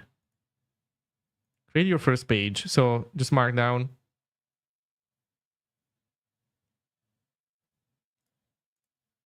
Let's see, creating pages. Pages are the files that are loaded, processed, and saved in your site. You can create pages using different formats. Markdown, okay. JS, TS, JSX, TSX, YAML, etc. It wasn't the front page. No, the front page was about templates. This talks about template languages. I'm talking about content. So alternatives to Markdown. Or below that. Sort it in your favorite format. You're right. It's just that it was showing me like JSON and stuff. So I didn't think it was showing me like alternatives to Markdown. I assume there was like, whenever you have a config file, then your config file can be YAML or JSON. I don't think of YAML as an alternative to Markdown, but I guess they do. So your content can be Markdown, JavaScript, TypeScript, JSX, TSX, YAML. Like, why would your content be JavaScript? I don't get it. What's Zine's view on self-closing HTML tags? Treat self-closing tags as their own entity. I can tell you. It's actually on the front page. So I've written what is apparently the one and only language server for HTML that gives you like diagnostics. It tells you when you've written wrong HTML, and no, HTML elements can't self-close. It's a hard error. So I can demo this to you also. I have a 3-seater grammar for this kind of stuff, but also foo. You see how it complains about everything. It's pretty sweet, because what's happening here is that since this tag is not closed, then it thinks that everything here is part of this foo tag. That's by the way, I wrote the HTML parser myself, and it's spec compliant. Not 100% spec compliant, but very close. I purposely occasionally diverge from the spec, but setting aside those few examples, which are not like, how can I say, it's not like because of limitations. I decided to do things differently so that I could be more strict than the browser.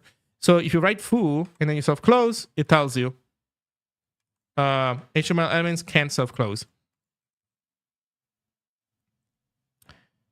Look at this example. They even wrote BR. Oh man, there are so many examples of this stuff. You wouldn't believe. Yeah.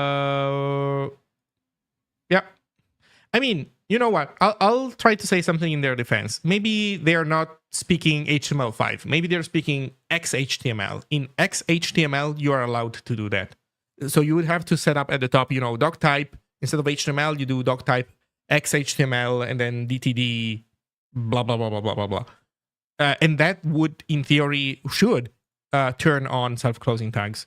But nobody does that anymore. Everybody does doctype HTML, and so you don't have those. RIP. XHTMX. Yes, that's what we need. That's the future. So by the way, if you like this stuff, check out Super HTML. It's like my language server that does this. Also, here's where I diverge from the official spec. In HTML, you're allowed to leave certain items open and never close them, and they will implicitly close according to certain rules. So, for example, an li cannot contain another li. So when the parser sees that a second li opens, it implicitly closes the first one. Similarly, when the UL closes, then the li also closes implicitly. The problem is that if you allow this, first of all, this is bullshit. Nobody does this. But also, the problem is that a consequence, like imagine that we delete the two and move this second li on the same line here, then you end up in a situation kind of like this, where H1, where you have a title and you have H1. Guess what? That's also valid HTML. But the reality is that if you're writing HTML and you have this, you totally forgot to close the second H1. Like you typoed it and now it's wrong. Well, this is a hard error in Super HTML. So by the way, Super HTML is not just my templating language, but it's also a normal language server. So you can use the Super HTML language server also with normal HTML files, and it will behave correctly. It has like a separate mode for Super HTML templates, where it turns on detection for Super HTML specific stuff. But so even if you're not using Zine, you're not using my templating language, just get the Super HTML language server so that you can get a better experience editing HTML. And man, the tragic comical situation that editors are in right now, it's like insane. I dare people in chat here to do a self-closing tag in VS Code. Actually, you know what? No, I'll show you. Simpler. I'll just show you. So this is VS Code. You open a div, you put a P inside of it, delete the closing tag. It doesn't complain, by the way. Right now, this HTML is broken, but it doesn't complain. But then you self-close the div and you format, and boom, it tricks you into thinking that the P, the paragraph, is a sibling to the self-closing div. It's not. Browsers are instructed by the spec to ignore the closing slash and still consider P inside of the div. And then, since tags don't have to be closed, the div closes implicitly when the body closes. So VS Code is actually giving you misleading indentation. Poor VS Code just got used to JSX. I don't know, maybe. I guess so. So this is completely wrong. This is completely wrong. Also, here's another thing that you can get out of my language server. Check it out. Auto indentation. Put a space between an opening tag and its content, and it automatically does vertical alignment of everything. Take that space out, and it automatically collects everything on a horizontal line. And the same thing applies also to attributes. Like, you have a very long list of attributes, put a space between the last attribute and the closing diamond bracket, and they will be aligned vertically. Take that space out, and they will be collected up on the same line. So this is very handy to have. Arnau, who is here in chat, is also working on a CSS parser to add to Super HTML. So as soon as that is implemented, we will auto-format, auto-indent, and error the fuck out of wrong CSS. So every time you're going to write something wrong, you're going to get a red squiggly line that tells you, no, what you've written is wrong, so that you don't have to discover that afterwards. Have you ever used Astro.js formatter? It's the worst piece of software ever written. No, I haven't. But I've seen one thing about Astro which blew my mind. So you know how I was talking about how the whole point of using Markdown is to separate layout and content, right? The whole point is you're separating the two things so that you can think of one without focusing on the other. So that editing your blog post doesn't require you to edit HTML. Yeah, but then there's tension because Markdown, naked Markdown, like vanilla Markdown, is insufficient. And so what happens next is that people try to find creative ways to pull logic into Markdown because they cannot pull the Markdown into logic. And so Astro then says, you know what, hold my drink. What if pages? What if every single content page had a front matter, but in a front matter you import JavaScript modules and then you use them as JSX in what would normally be your like, what the fuck is going on here, man? This is insane. Yeah, it's like, this is like MDX, but you know what? Let's not pretend anymore that this thing is supposed to be Markdown. Let's go. No, but it is still Markdown. Oh, okay. So they also have the MDX version of this. Oh, and then layout has to become a special tag, a special YAML value in the front matter. Like, come on. This is fucking insane. So, no, I am completely against this whole way of doing thing. Like, I'm sorry.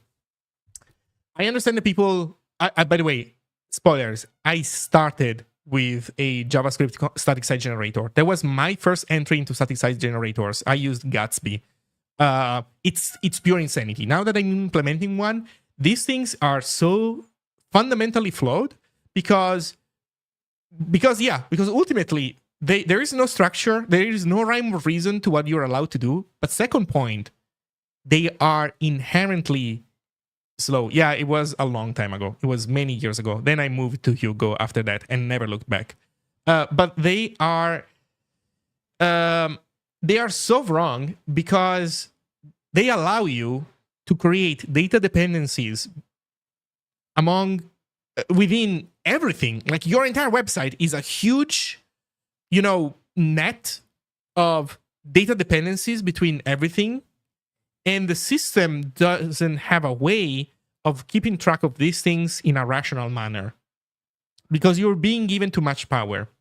In Zine, again, I'm working on it. So right now my project doesn't compile, but in Zine, I am doing surgical dependency tracking. You're allowed to refer to other things, but the way you're going to refer to other things will make sure that I only build what needs to be built. So when you make a change, only that page, you change a page, only that page, and pages that depend on that page will be rebuilt. No, nothing else. No random stuff. No weird transformer code somewhere that you've written in JavaScript that does absolutely insane things. Long story short, I think that ultimately the ultimate sin of JavaScript static site generators is that not only they don't understand, I think they do understand, but they reject the notion that creating a static website is a build pipeline. They don't want to look at a static site as the result of running a build pipeline. And instead, in Zine, I never forget about this. I cache everything in the correct way. I keep, as I said, surgical track of your dependencies, and I only rebuild things that really need to be rebuilt. Nothing more, nothing less. Period.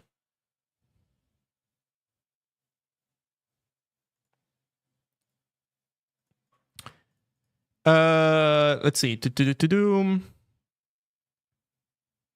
point of background is that it's easier to type in an HTML and more readable. Yeah. No more before, and it will be ... before, colon before. Oh, you're talking about CSS. Yeah, let's go. I don't know how to write correct CSS, so I'm looking forward to seeing the thing teach me.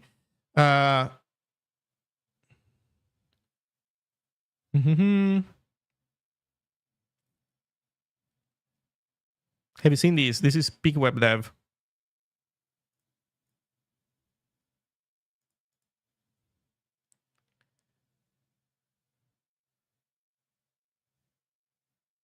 What's the trick behind CSS database queries?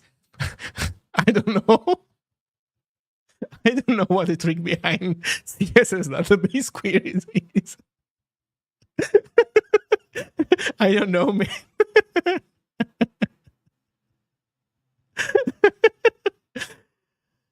Use a hand-modified 2 ESM version of SQL.js, which is SQLite in JavaScript. To get a database ready that SQL.js can query, build a Houdini. What the fuck is Houdini? Paint worklet.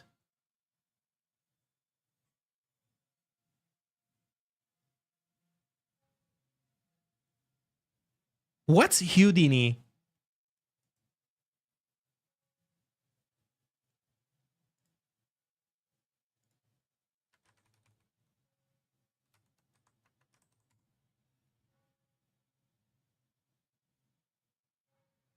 Houdini API. Houdini is a set of low-level APIs that exposes parts of the CSS engine, giving developers the power to extend CSS by hooking into the styling and layout process of the browser's rendering engine. Houdini is a group of APIs that give developers direct access to the CSS object model, CSSOM, enabling developers to write code that the browser can parse as CSS, thereby creating new CSS features without waiting for them to be implemented natively in browsers.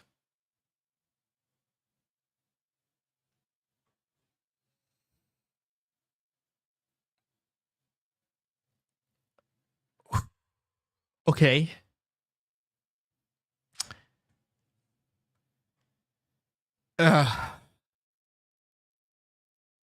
Wow. After learning all of this, I feel dumber.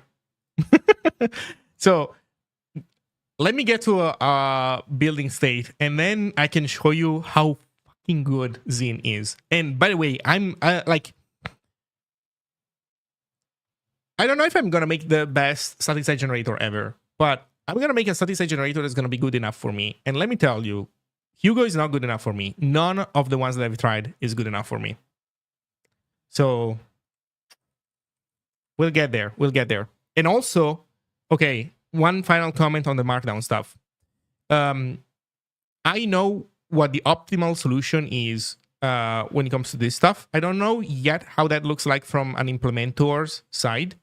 Long story short, I'm thinking of having my own fork of Markdown, but unlike other forks, I'm not gonna add a bunch of like custom things that are like very specific to my implementation. I will add like just one extra mechanism inside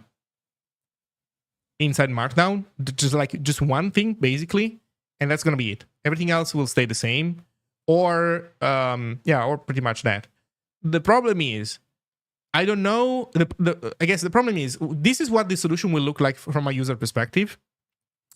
But from an implementor's perspective, I don't know if Markdown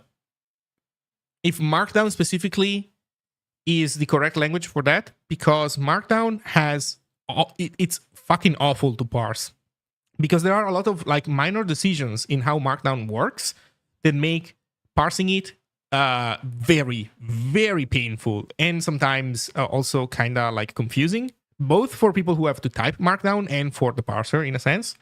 And for example, there's another language called Jot. Jot, it's Markdown.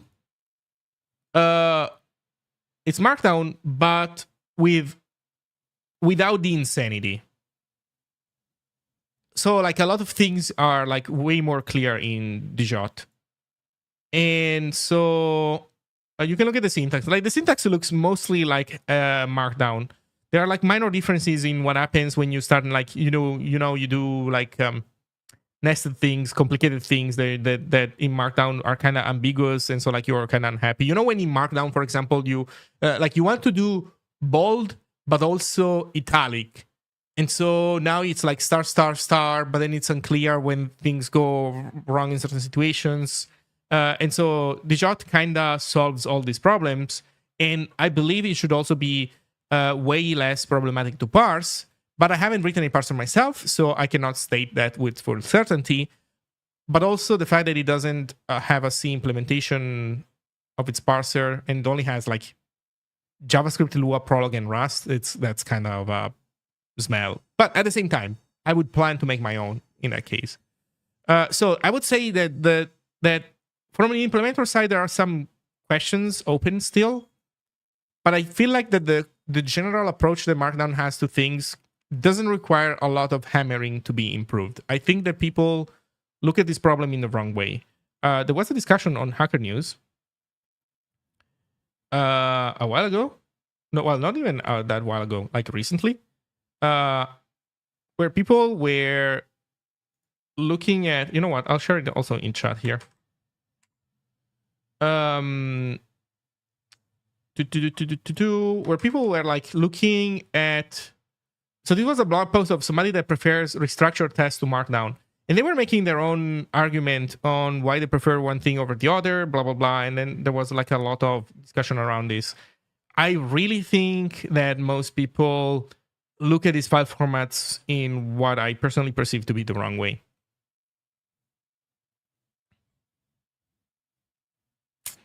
Hugo, not good enough. VS Code, HTML, LSP, not good enough. Agree. Default Twitch chat client, not good enough. Absolutely. JSON, YAML, TOML, those are definitely not good enough.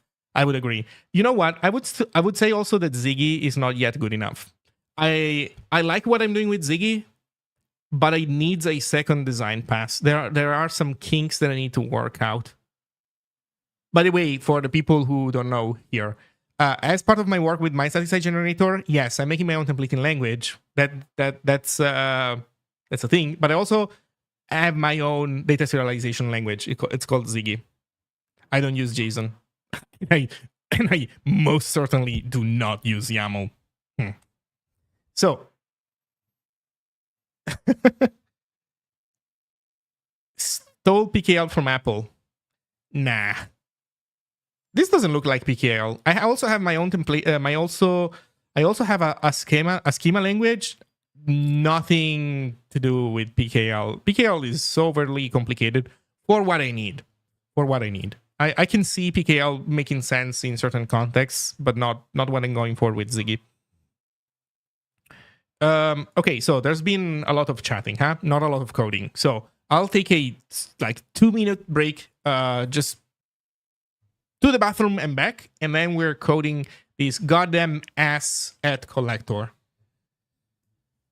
I'll be right back.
Okay, let's install these assets.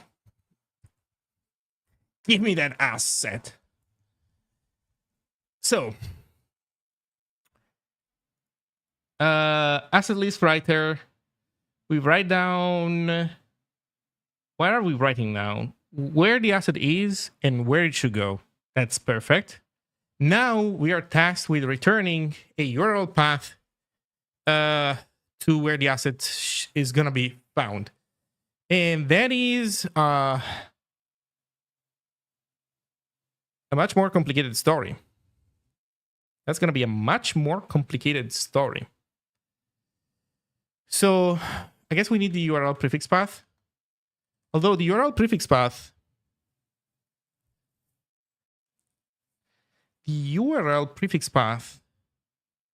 is kind of inherited in a sense. It's not one URL prefix path for everybody.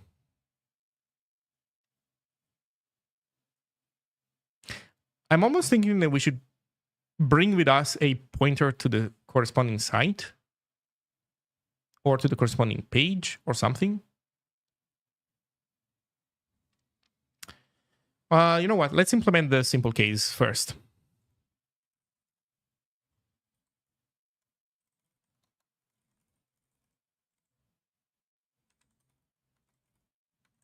Yeah, what I'm writing right now is not fully formally correct, but for now we are not making translation. Like this is going to be wrong once translations come into play, but for now this is going to be good enough. So, what do we do? Kind of want to do this. I copied this code from where it was before. Now it just needs to change slightly.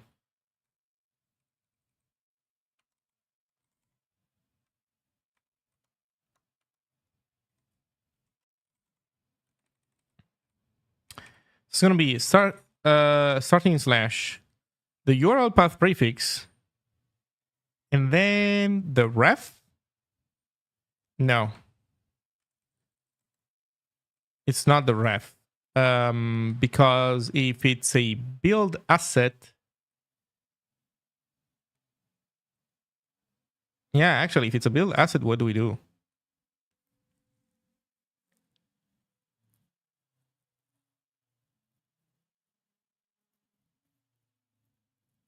If it's a build asset, we kind of want the relative path, which we don't have right now. Oof, that's kind of bad. Okay, so here's what we do. Maybe we can do that if asset is a build asset, then we error out just to make it work for now. So if args.kind is build. Oh, come on. So build out path, we can do better. The problem is this build out path here is like already absolute. We basically made it absolute earlier, right? Where do we do this?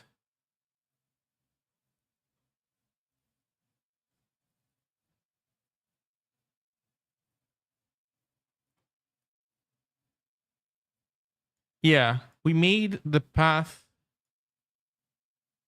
separate workflow that doesn't return a base path. Full path is index.dir path rgraph. Yes. Paths in here. Yeah, the problem is that in our index we have.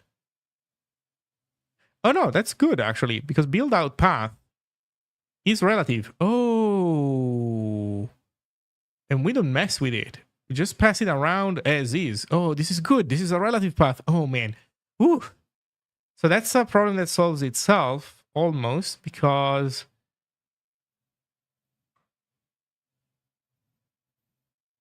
yeah, that's it.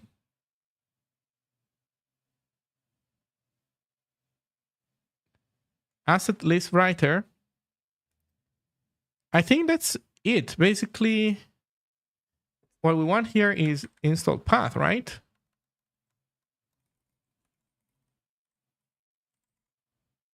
I think this is it.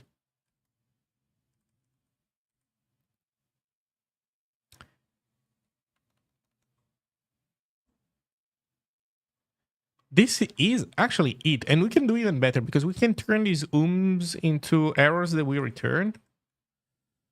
So like we can do this.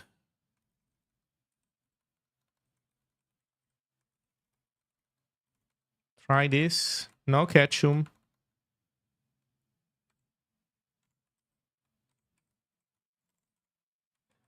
There you go. What if we didn't do this? It's kind of ugly. What if we didn't do this? Instead did this. Is this better? Blah. No. I guess this is the... Oh, this is almost the best one. This is the best one. Yeah, there we go. Okay.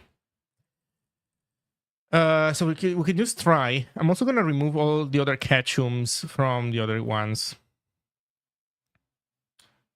Fatal. No catchum. We try. No catchum. We try. We can return an error.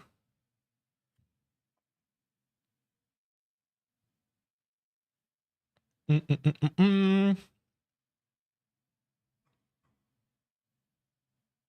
catchum.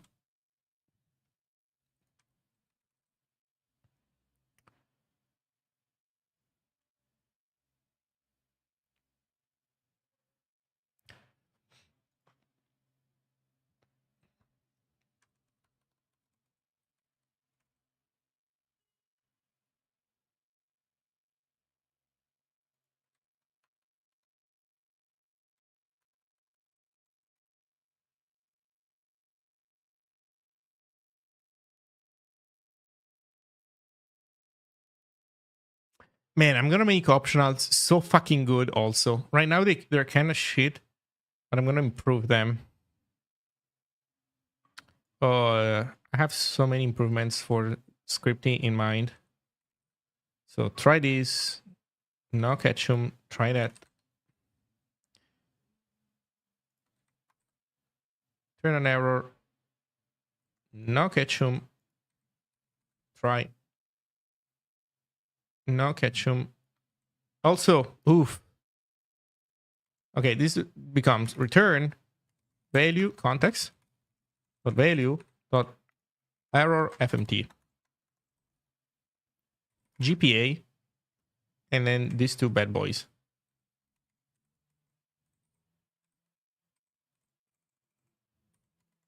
Not only no ketchum, but also let's improve this thing. So unable to access ref error. Perfect. Although, wait, why was I making this an error? All right. Because this, oh, by the way, check this out.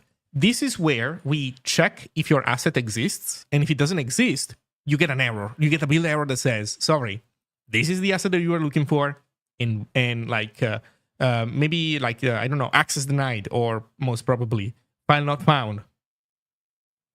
Let's go.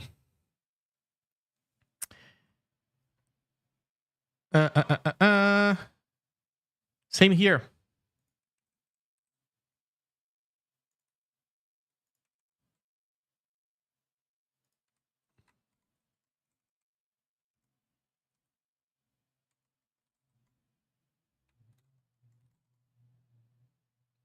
I think this one probably could use a different indentation. Let's see. Build asset doesn't exist. Yeah, nice. Now ketchum.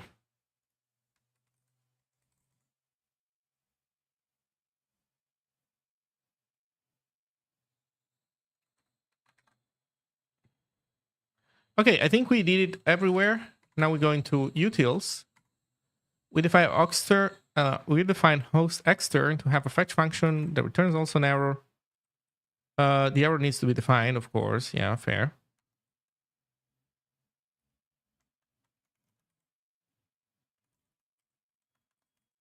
Out of memory. We only support ooming, basically.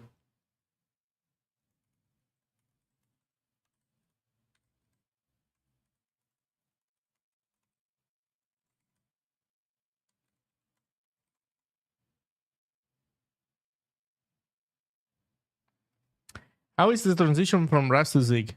Elminson, what do you mean? Give me a little bit more context, and I will be able to help you better.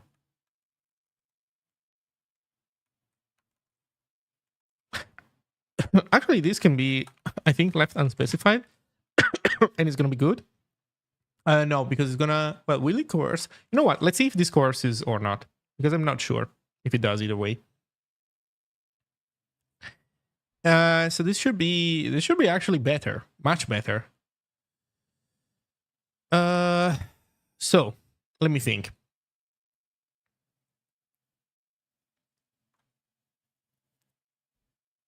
Let me think. What are we missing right now? What are we not doing?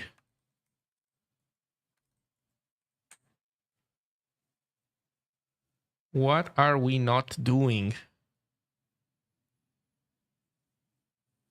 I'm scared to learn Zig. I know basic Rust. Okay, so your perspective is I tried Rust a little bit, and now you're curious about Zig. Here's what my suggestion would be.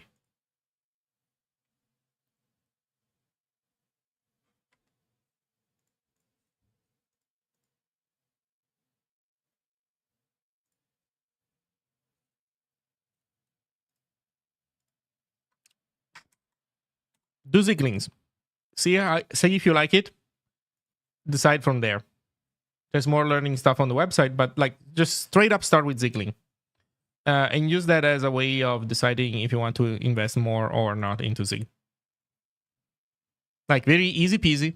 Just there's going to be instruction there on how to get everything set up. You will have to install a version of Zig, but the docs will tell you what to do. Shouldn't be too hard. And then try some Zigling's website exercises and see if you like Zig or not. That's like very, how can I say? It's a very safe way of trying out Zig. Okay, so we are collecting assets, we are generating URLs. I think it's now time for us to try and make this build. By the way, this is not yet fully correct because we were missing one last component, which is the thing that reads all the assets that we want to install and actually does the installing. We're not doing that. So let's start with that.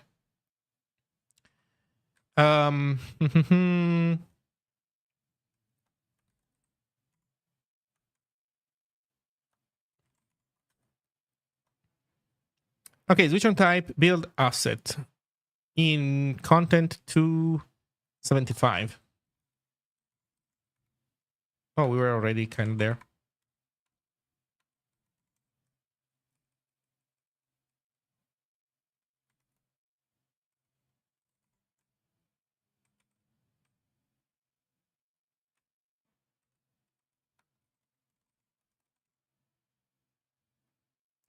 Access type, build lazy path found const u8. Oh shit.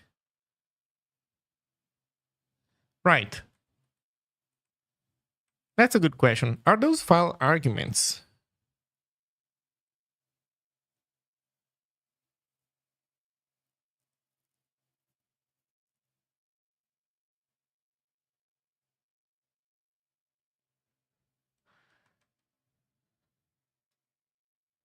This needs to be a file argument. This is not a file argument. Of course.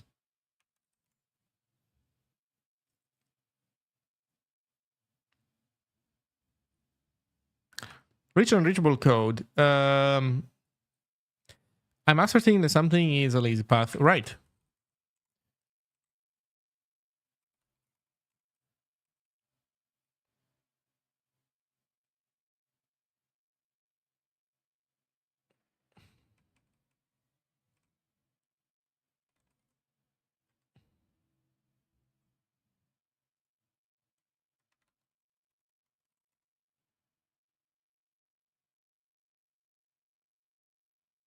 Parameter values is expected to be an anonymous struct literal. Each field in a struct literal will become a key value pair.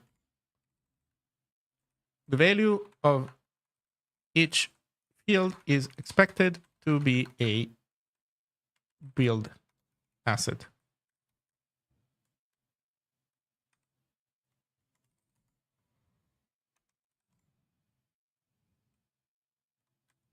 Oh, did I really do std.build asset? Okay. So we solved this part. Come on, give me the next compiler. I knew there would be more. Rich and reachable code. You know what we should do? Here's what we should do. If it's different, and then we should print a better error message.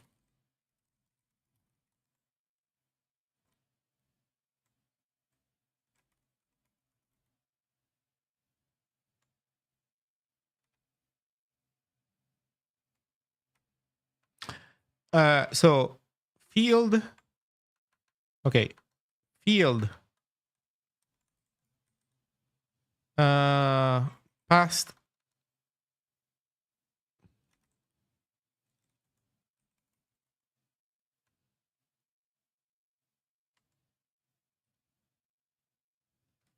We do kind of want a backtrace for this. So we do want to panic. So this needs to be the bug panic. Field S in a call. You know what? Maybe we don't even need that because it's fine. The call is going to be present in the stack trace. So field S must be of type zine.build asset. Okay, so by the way, this is panicking.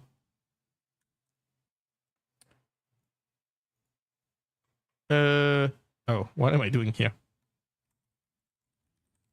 This is panicking because our build script is not good. And yeah. So what's the field name? F.name.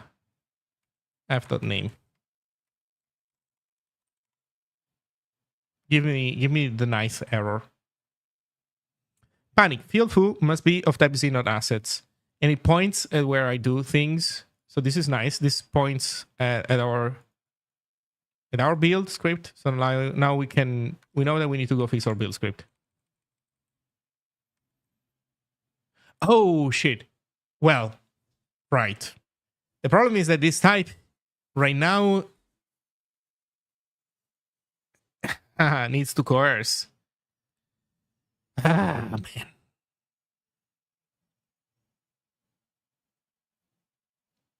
Do you use NVim as a primary editor? No. What you're looking at is Helix. I'm using Helix as my editor. Now we're having a bit of a metaprogramming conundrum here that shows the limit of my syntax, of my approach.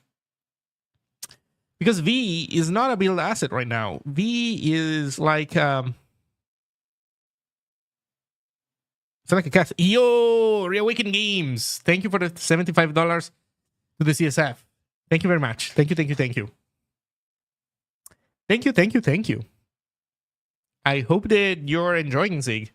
By the way, if you want to share something about, I don't know, things that you like, don't like about Zig, things that you're interested in, or whatever, feel free.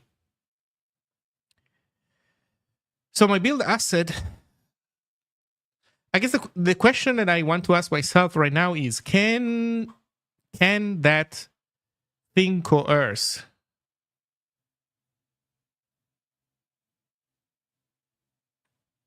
What does the compiler do with an inline 4? An inline 4 is like it's a metaprogramming thing that allows you to... The inline for means that this for loop will be copy pasted a bunch of times. So at runtime, it will not be a for loop. It will be like the body happening multiple times.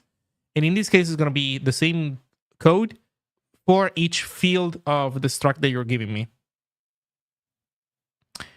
Do you like Ghosty? Yes, I'm using Ghosty, especially comparing to Alacrity. I never really used Alacrity. I used Kitty before, which I liked.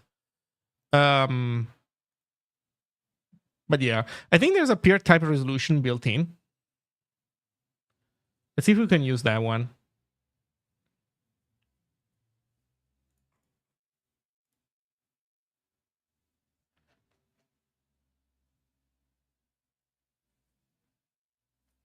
Come on, where's my peer type?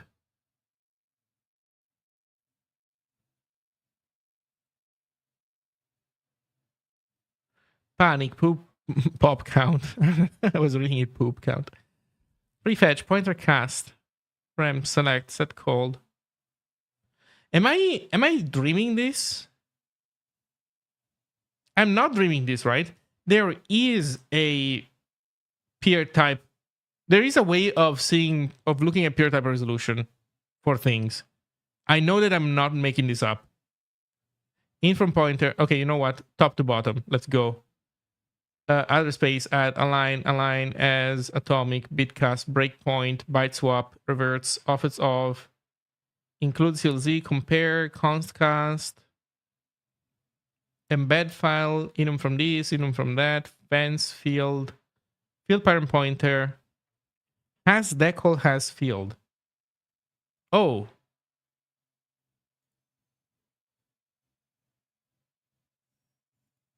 So these have become built-ins. Nice. I didn't know that we had these as built-ins now. That's good. Import, incom time, int cast, int from bool, blah, blah, blah. Maximum, copy, mem, set, meme, wasm stuff. Panic pointer, blah, blah, blah. Select, set align.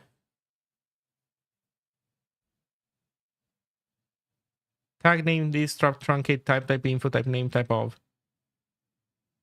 Oh, I think it's type of. Oh, I think it's type of that does peer type resolution. Yeah. Type of is a special built-in function that takes any non-zero number of expressions as parameters and returns the type of the result using peer type resolution.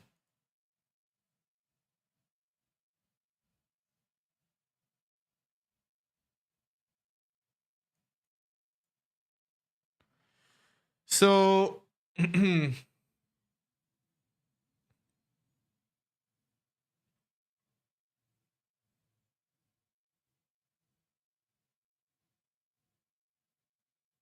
so hopefully we can do that.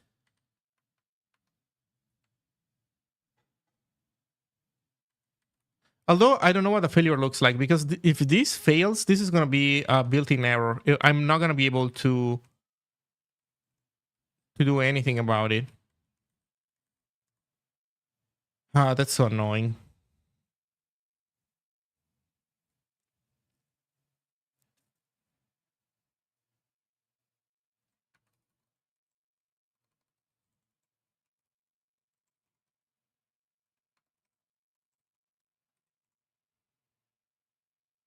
Let's see, incompatible types, struct and type. Yeah, you're right.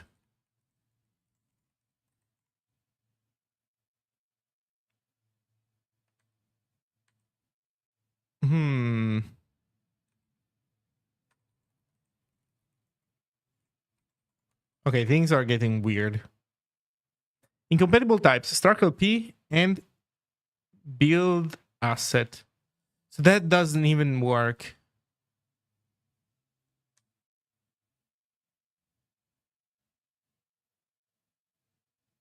That doesn't even work. Oh no.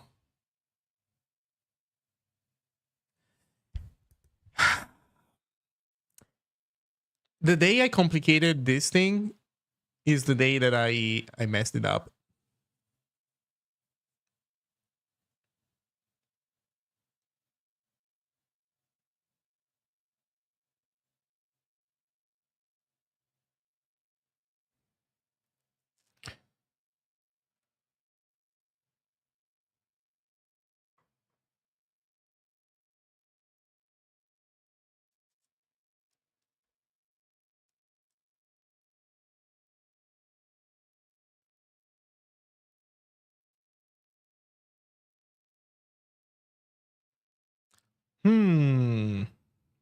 Does Meta have anything for us?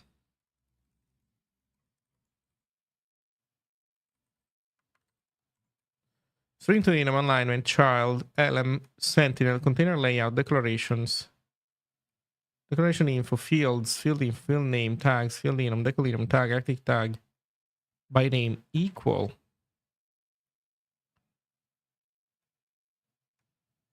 Field index, decal list, args tuple. What does that do?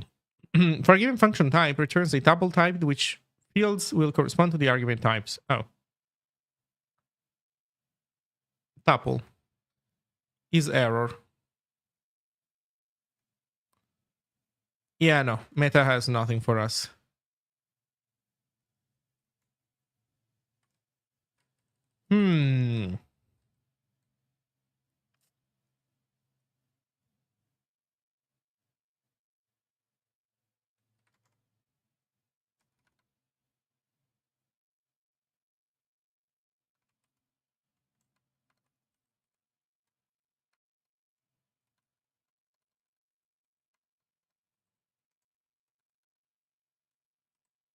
Can I do this?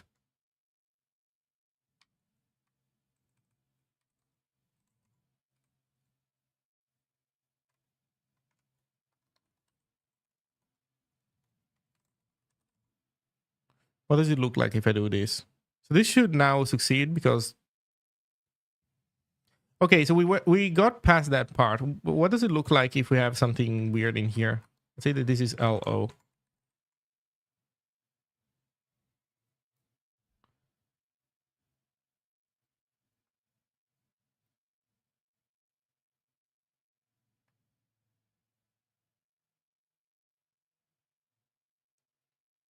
Build asset V.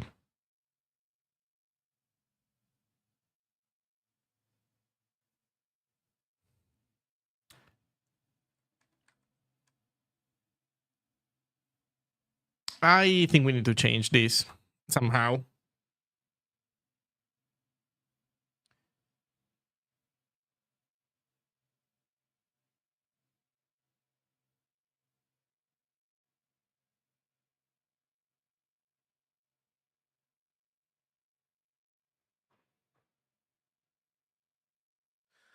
Okay, I think the solution to this conundrum is that we need to change our interface. We cannot use this system anymore with the new change. What we need to do is assets needs to accept values as a const of build asset.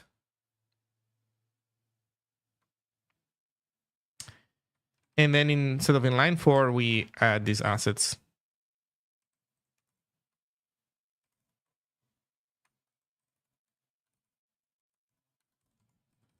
No weird metaprogramming, just put no clobber.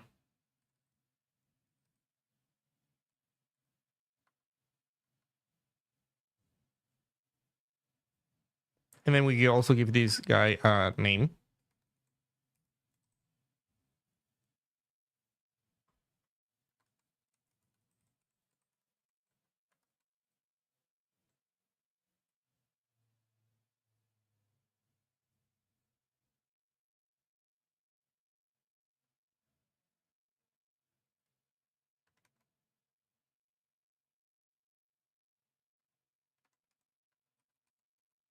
I really like the previous way of doing it though. Like I really like the metaprogramming that allow you to do field names in here, but now with this other thing, it's more complicated because you can't use .syntax. You're not gonna get help from your editor or anything. It's kind of complicated. It's kind of annoying.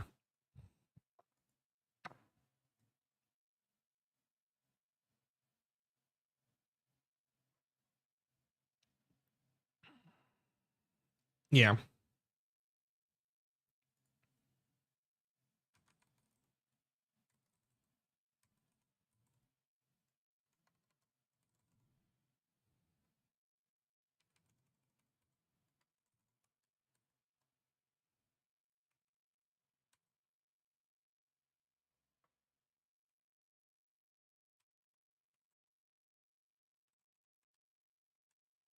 Okay, so let's see what this looks like now.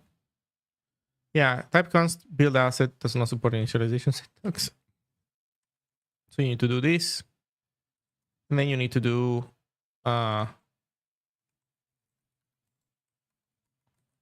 name is foo.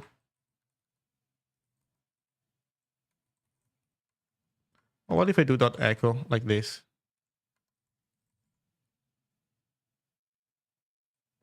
Yeah, now it's much better. Now even the LSP knows that this is wrong.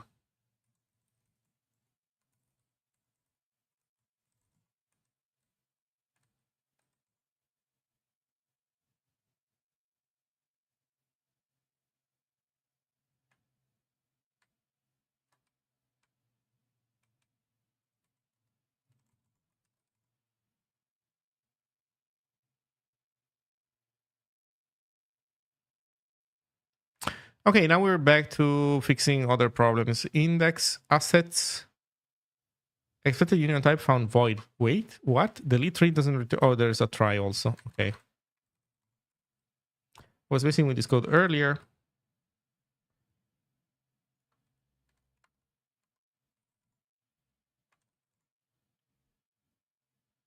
Okay, next problem. No field name. Assets index their path in layout asset finder. Right. That got renamed.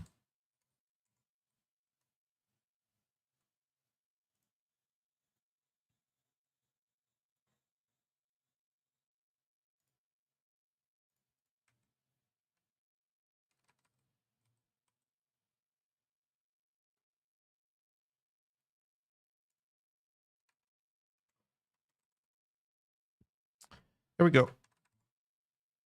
Next problem. Expected type const function blah blah blah found const function. This has to do with this is layout line 400. Okay.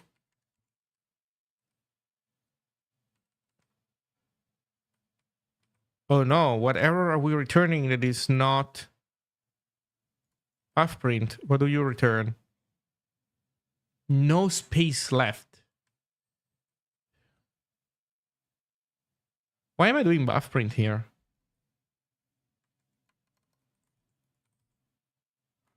Just do alloc print. Why am I doing buff print? What's wrong with me? Let me think. Indexing section.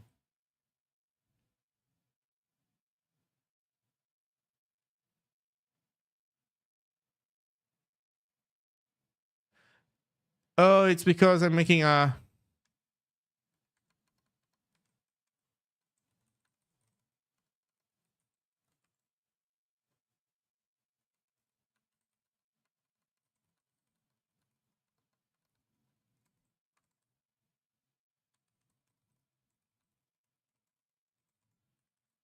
Okay, that's fair.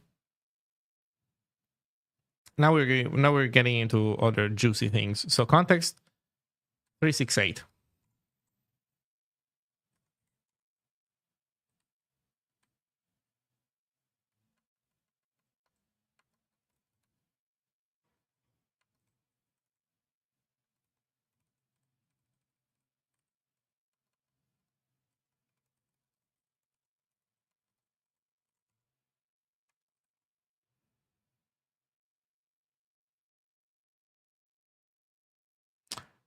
No kind asset. Yeah.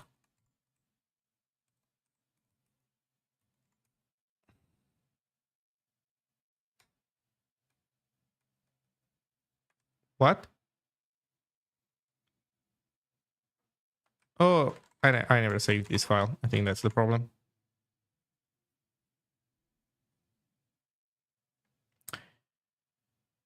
Function cannot return an error. 359.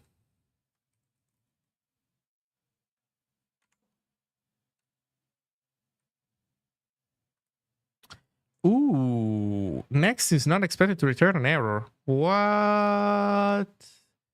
That's interesting. So, what do we do with this at this point? Well, I mean, technically,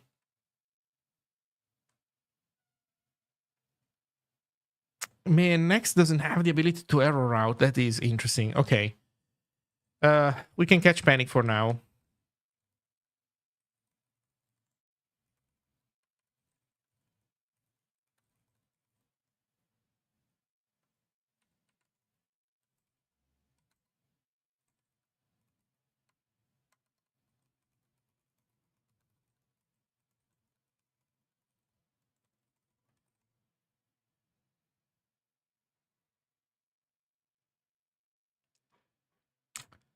Except type constraint found bool.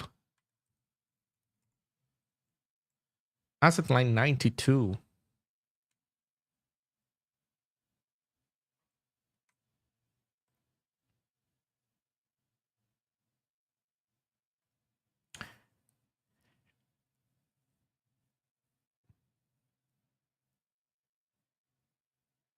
What? Unique is defined as a string. Oh, I'm dumb.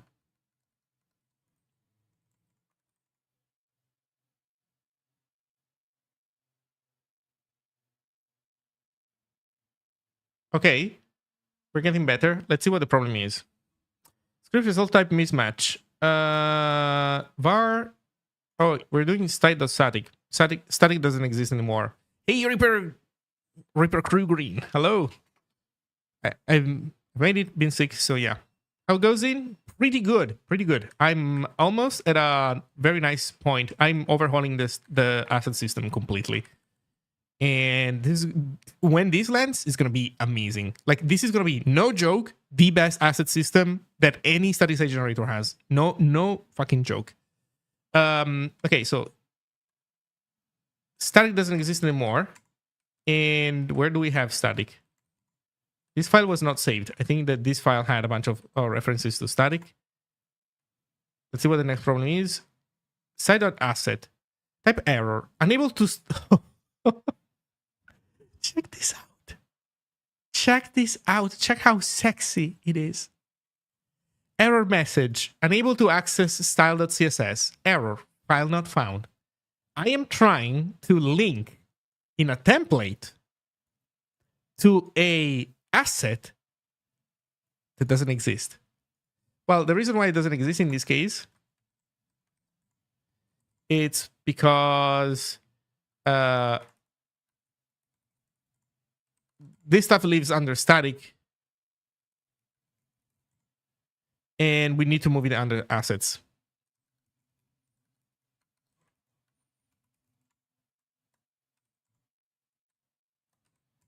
Okay, now the file should exist. Let's see what's the next problem. Panic, programming error. The host application forgot to set a fetcher. Oh, yes. We forgot to totally set a fetcher. So Where do we set that fetcher? Whenever we create an asset, where do we create an asset? In Asset Finder.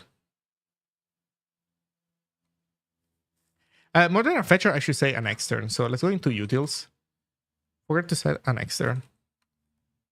A host extern. Well, I mean, it's the host application, so okay. So this is a better error now. Now, when we create an asset,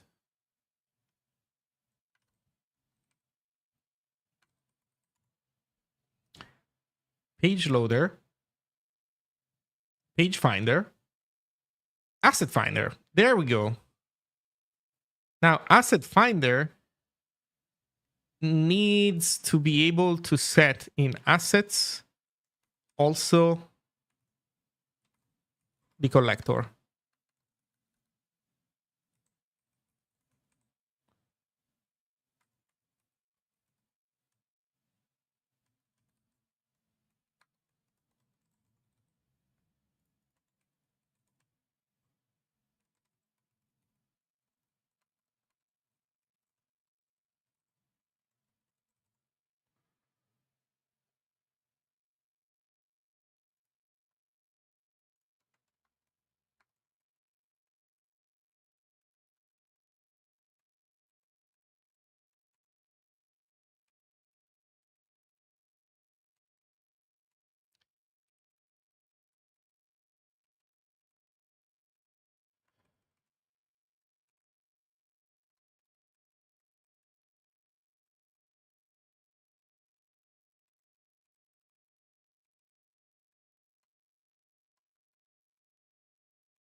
So this is how you initialize it.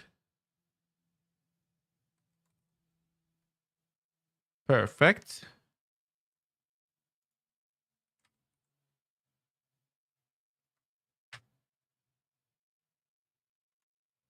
Now we need to create the asset list writer.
Oh, you know what? I should have copied this line from somewhere else. We should do it like this.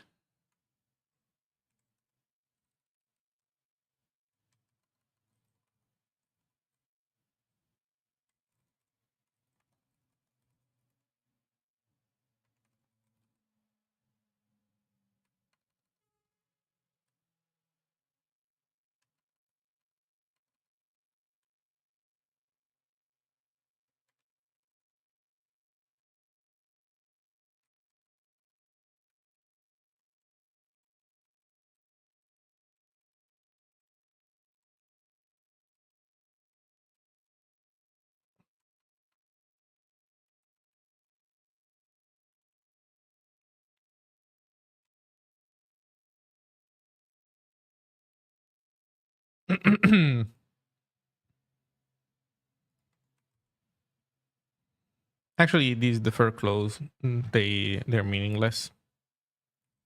These files stay open until the end of time. So, to be honest, I think that this file should be opened up there. I'm fine with creating the writer below, but they should open where everything else is being opened. Oh, I see. Where? Okay. You know what? Let's be nice.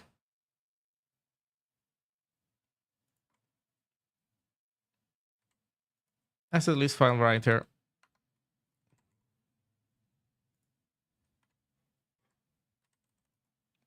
Asset list buff writer.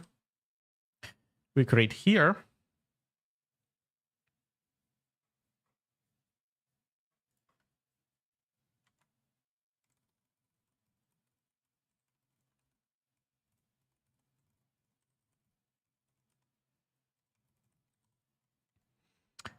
Okay. Our buff writer gets created down here. So let's move this next to out file. So we open these things, we create these things, we put them next to when their corresponding file gets open. So as a collector at this point, then we can move this back in. Okay.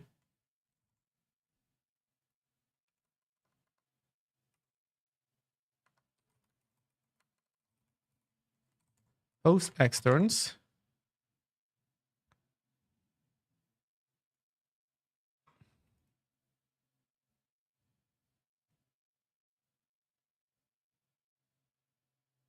Okay.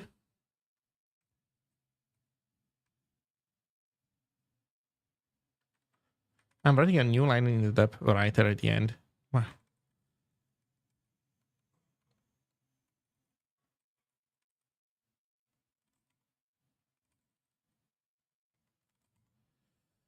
Okay. We flush the writer at the end. So with this, we should be doing everything as we should. Now content needs to give us one extra output file.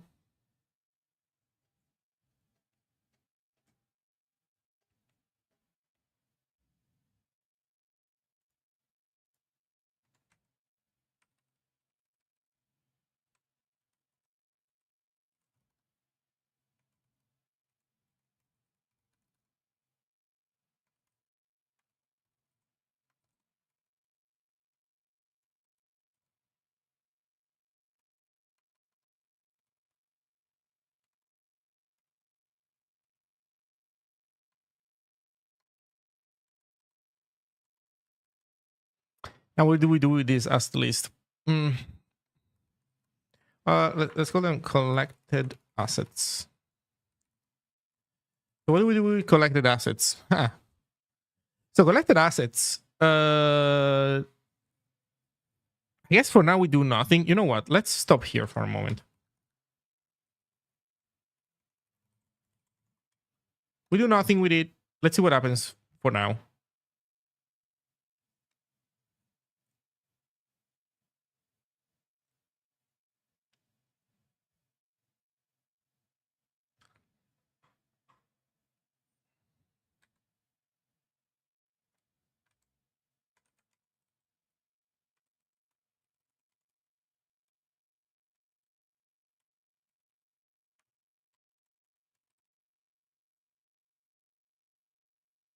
Extracted type under cons to utils host extern blah blah blah. Found context utils host extern. Page loader extern. Oh shit! Did I fuck up some things? Asset collector. Asset collector extern. Asset collector extern args. Asset collector. Oh.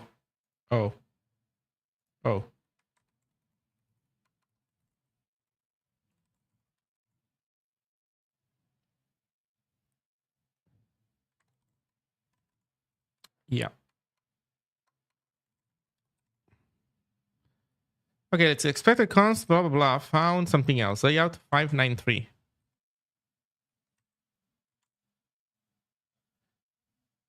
So we have examples in here as well of us trying to do something that returns something other than out of memory. What does join return then? Oh no. Join just does not set its return thing at all.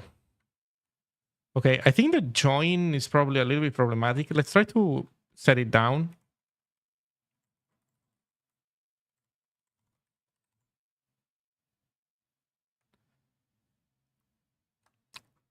Expected type const. Ask the collector extern struct blah blah blah mem. Ask the collector blah blah blah out of memory value found. Const append. Const host extern. Ask the collector extern blah blah blah. So this is the same. Allocator is the same. Oh snap! Right. Wait. So the problem.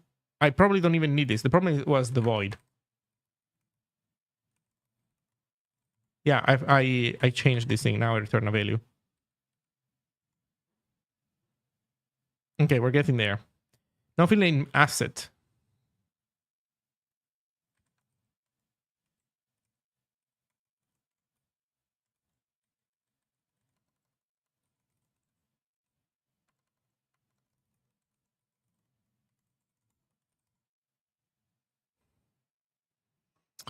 No field name MD route path.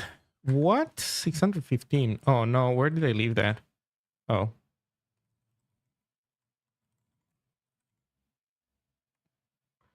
Too few arguments.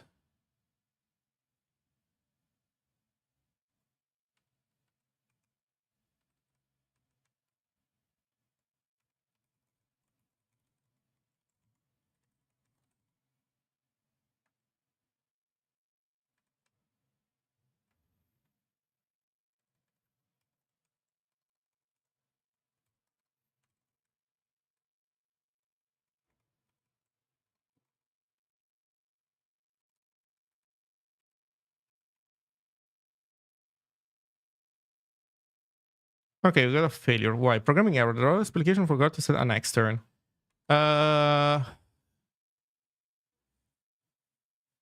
Yeah, because I put this here. I put this here. No, wait. No, you guys are fine. I put it only under, I put this here. Yes. So this works for build, but I didn't put it here. There we go. Now everything is a success. We did it. So for example, we collected this asset that says that style.css needs to be installed here. Style.css needs to be installed here. Yeah. It's fine for there to be duplicates. It's natural. There's nothing we can do.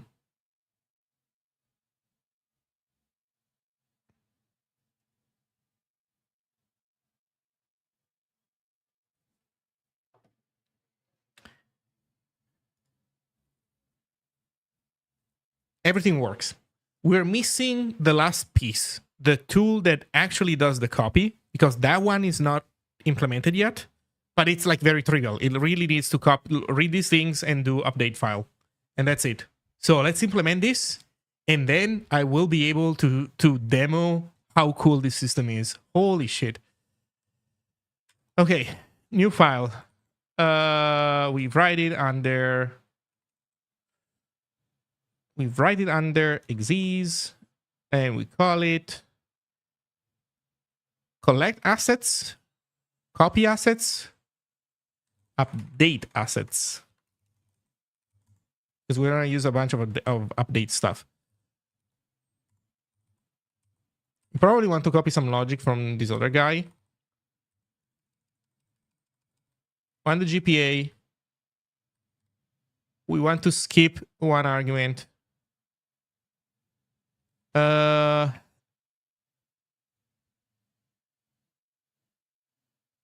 then everything else is basically different.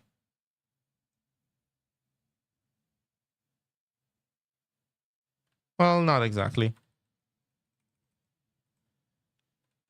So we don't delete anything.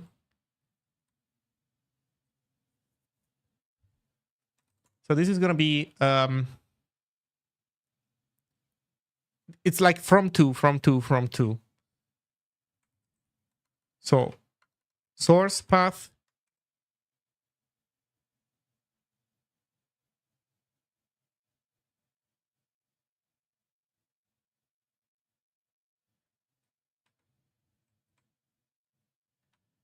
Also need to make open path. Oh, you know what we need also? Okay. This needs to be the install path.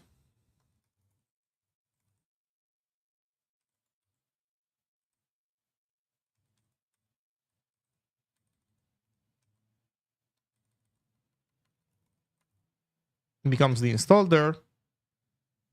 We make open path. Install path. Actually, do we even need to make that path? Yeah, let's just make that path. Never hurts. Okay. So then, no buffer. First thing is source path.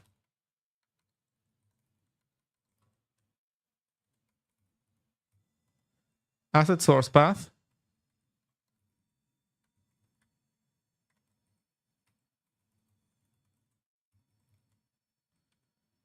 Second argument is asset install path.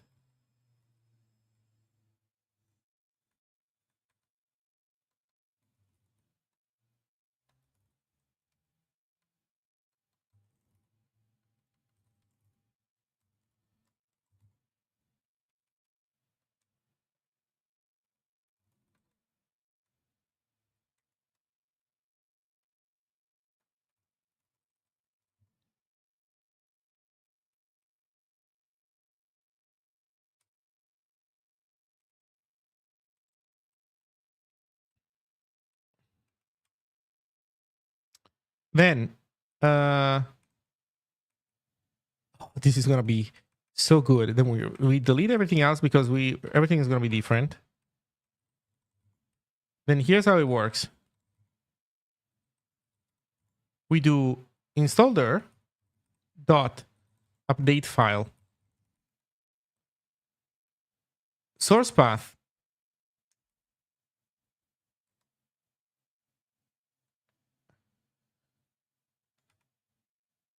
destination. Oh wait, update file source dir source path. Oh, what? It wants to be called. No, is there another one? Can I have another one? Like a slightly different update file?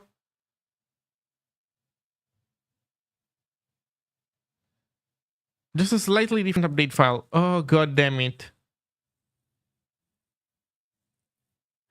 Just a slightly different one, man. Come on. You can do it. Well, you know what? We can use the shitty version for this. std.fs.cwd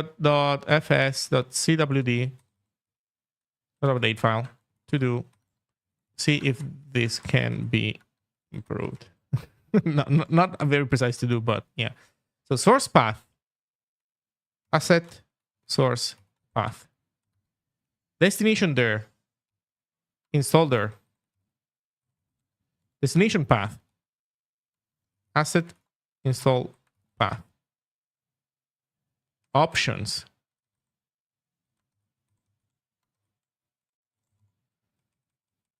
What are the options?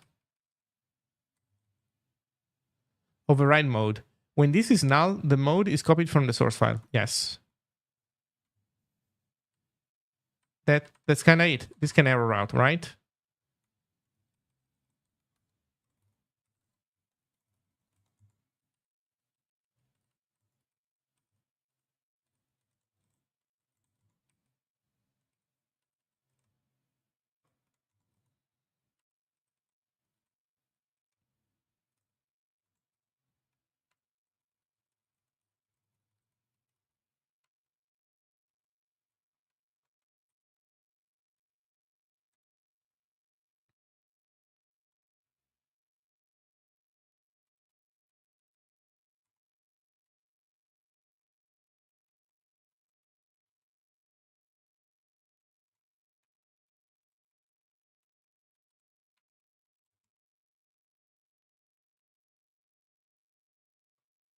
Yeah. So this is it. Now, this is a first implementation. A more smart implementation of this. Oh, no, you know what? Oh, I'm implementing a slightly overly simplistic version of this code. This is not exactly it. Oof.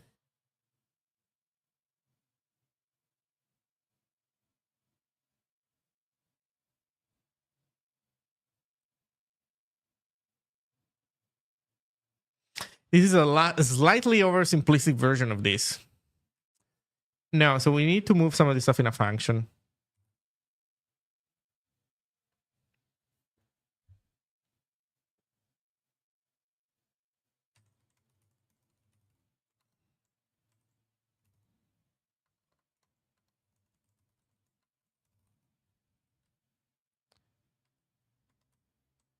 Yeah, this kind of needs to go in here.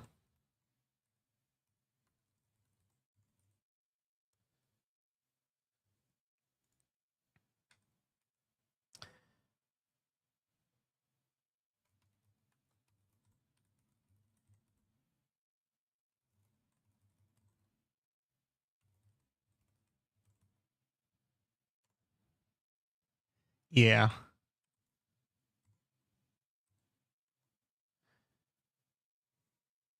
Because the argument passed to this program is a list, like it's a list of arguments. Each argument is a path to a list of assets.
Read file array list, is that a thing? Read file unlock? Nah. Read file wants a buffer. Come on, what pub function? Read file unlock options.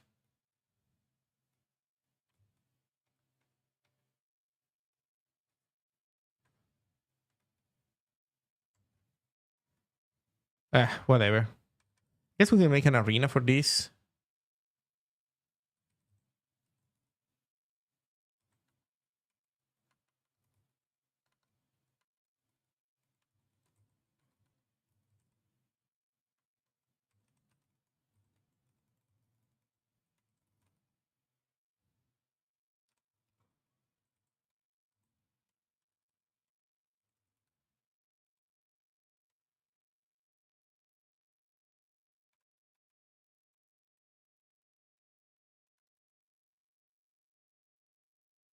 Resets the arena and freeze allocated memory. Mode defines how currently memory allocated is handled. C. Reset mode. Retain. Can I have retain?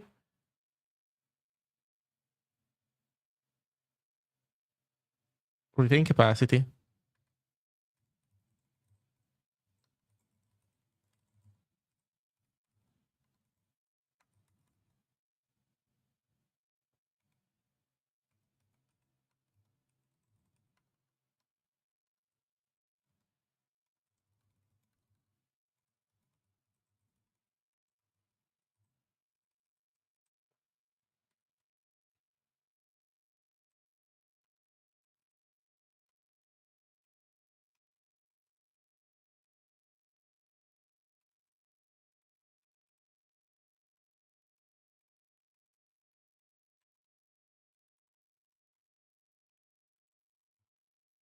So perfect. Now we read a file, and now we call update assets from list, and we pass in source. Well, we need to pass GPA, source, and install dir.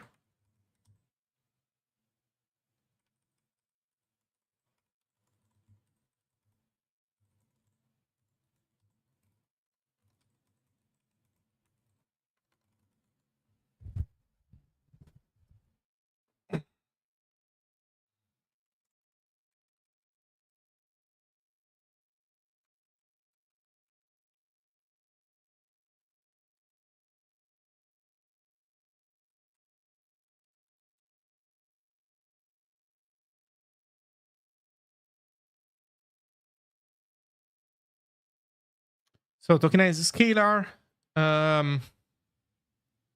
type U8, asset list,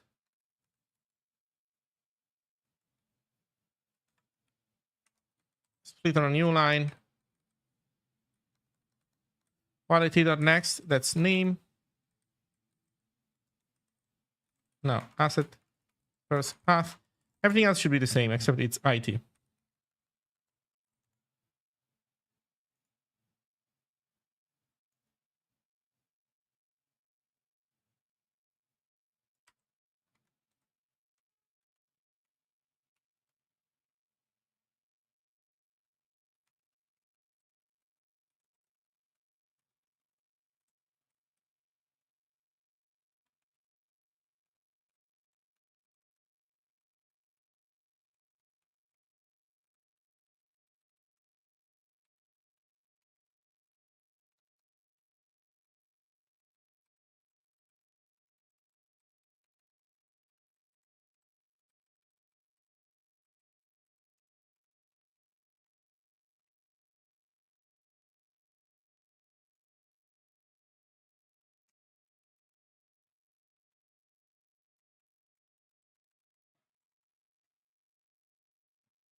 Yeah, for now we're not using GPA, but we'll need it. Okay, so this is better.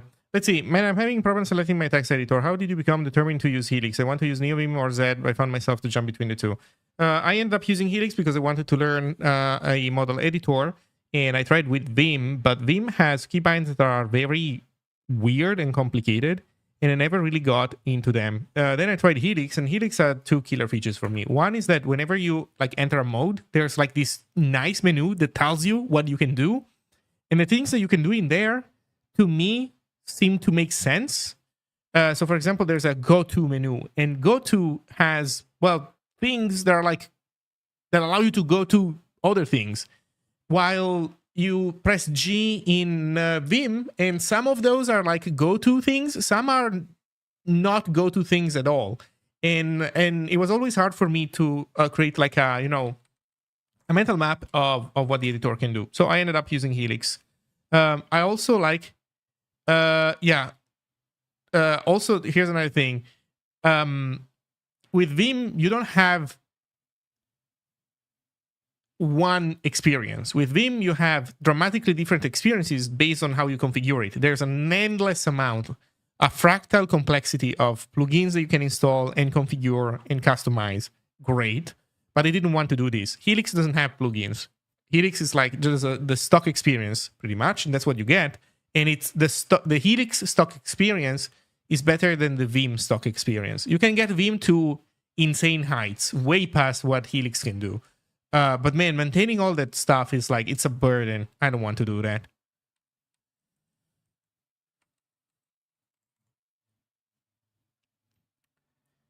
Okay, I think that we have mostly implemented this thing, like an initial version of it. So what is install path then? Install path is the first argument.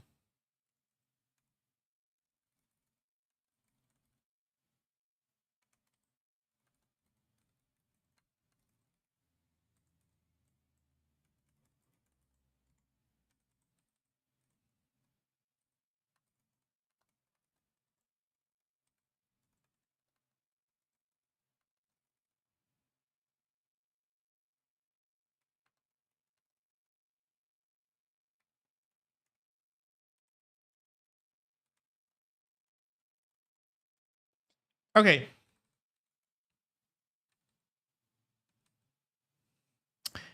So this program is now correct. Now we need to invoke it from the build script. We invoke it from the build script, and everything should be fine. And we should even see asset install path, error while updating asset. Does this return anything? It returns prev status, style or fresh. Oh, nice.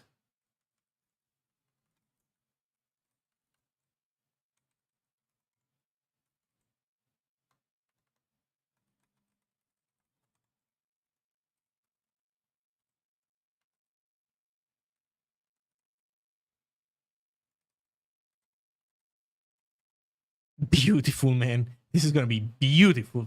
Fuck. Okay.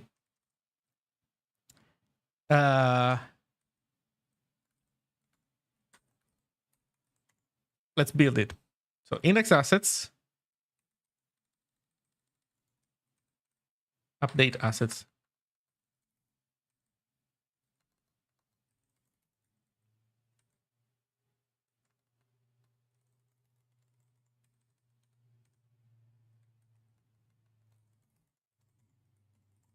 There you go. Now we have it.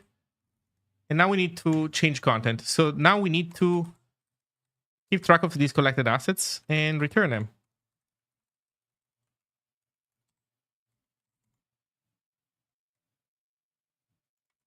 And now wherever this is invoked, we need to do stuff to it.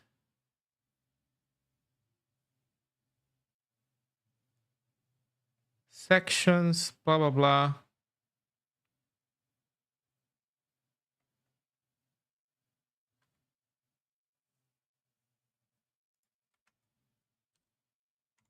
Add all steps is invoked in scan.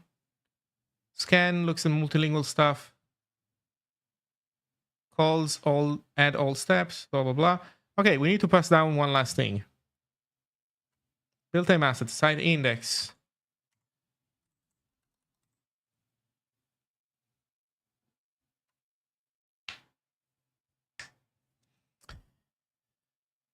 Last thing we need to do is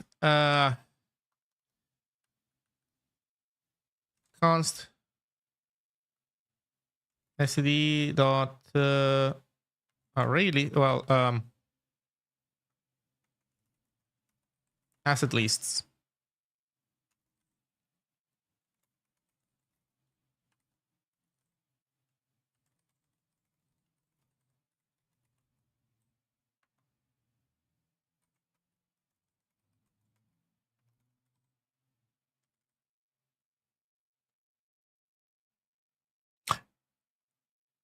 Oh no, why am I doing it like this?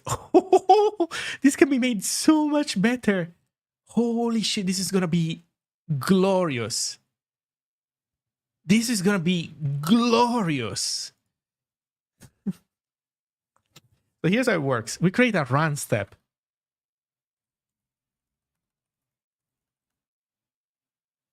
It's gonna be Zine. It's gonna be okay, assets updater.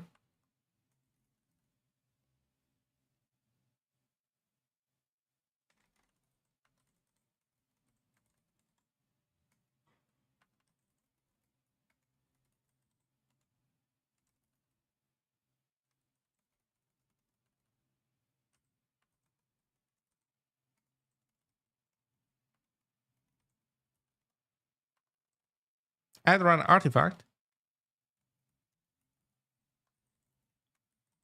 Run the asset updater, and then we give arguments to it. So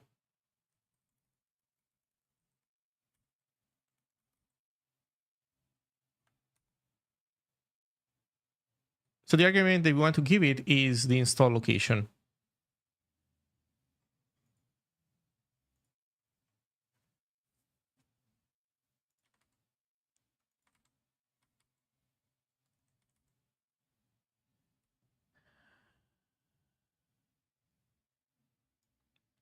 Install path.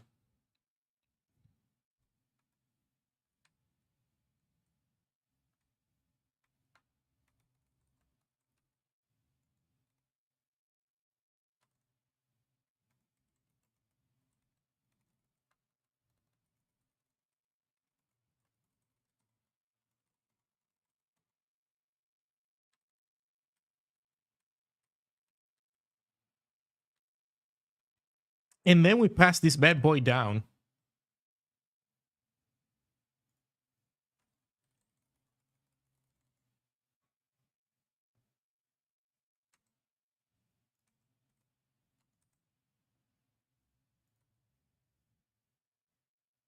Only 2 invocations to add all steps. Yeah, one for multilingual, one from the other guy. Awesome. Add all steps.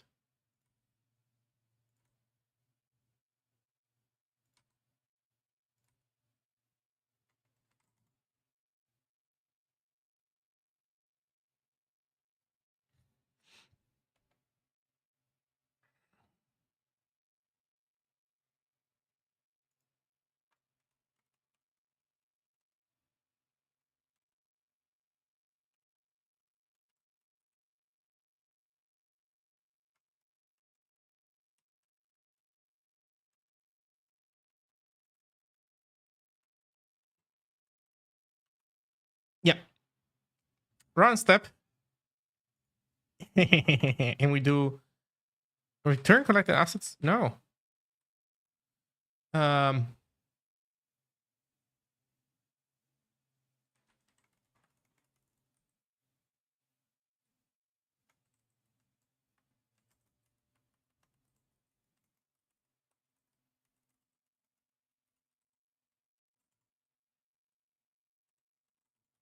there you go. Update assets gets the collected assets file.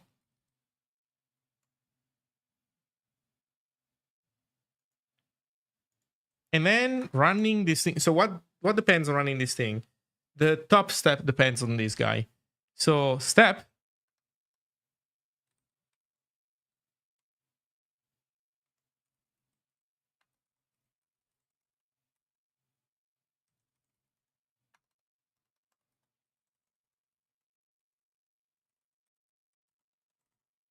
Ooh, this is so nice.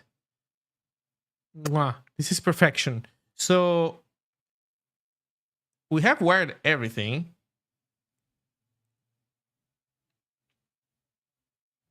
I think I'm thinking about finding the perfect editor too much. Programming is the key part, I guess. I mean, it makes sense to spend some time thinking about what tools you want. I think that's reasonable. Obviously, that you also at some point need to like produce stuff, something. I don't know. You know what I think?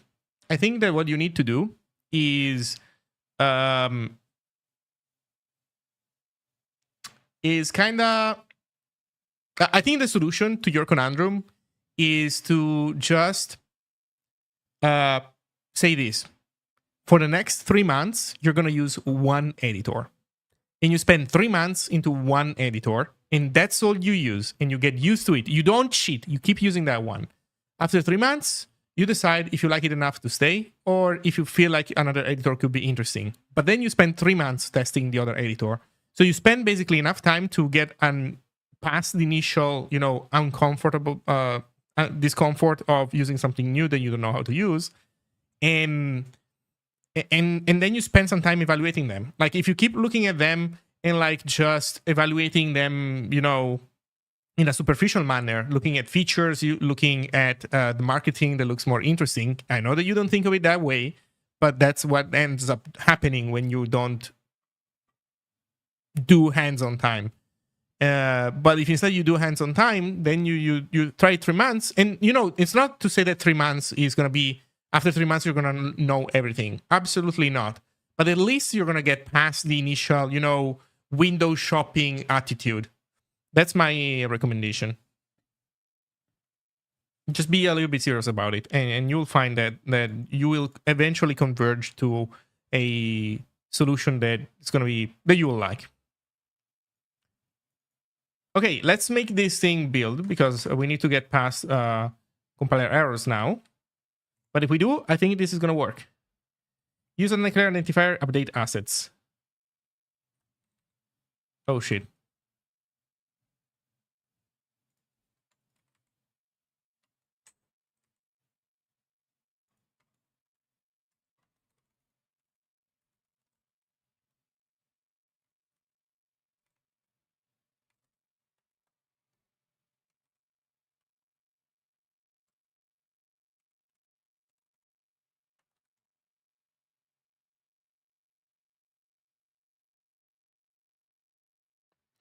Failure of type bool ignored.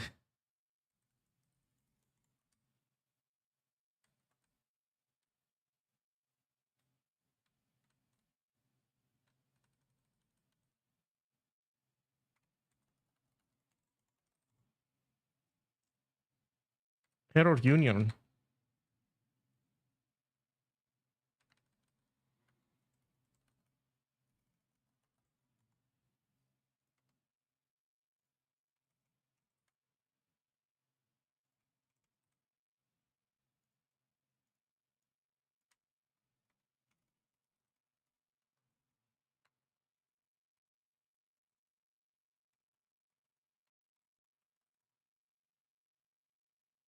No module name options.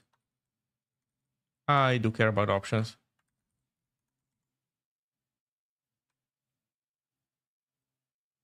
Oh, because I didn't update this.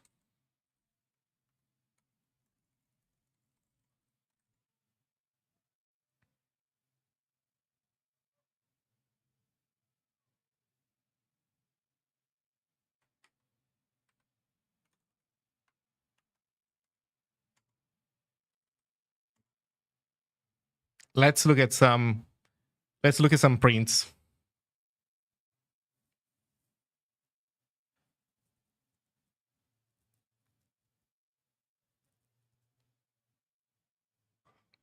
Everything is a success. Collect asset. Are we running the... Did we run the... We did run update assets. Oh, I guess it's up top. No. So layout prints some stuff. Oh, I'm not adding its scope, of course. So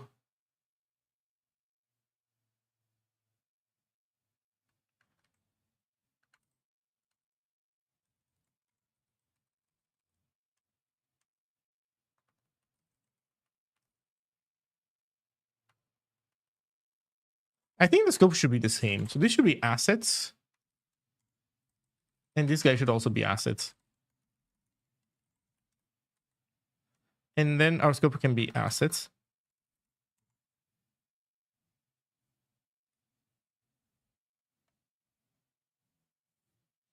Asset path, index path, asset name foo, asset path. Okay, never mind. Maybe calling these things assets is not great. Asset source path. Asset install path. Asset was fresh. Okay, let's do tag name. Let's make some more improvements.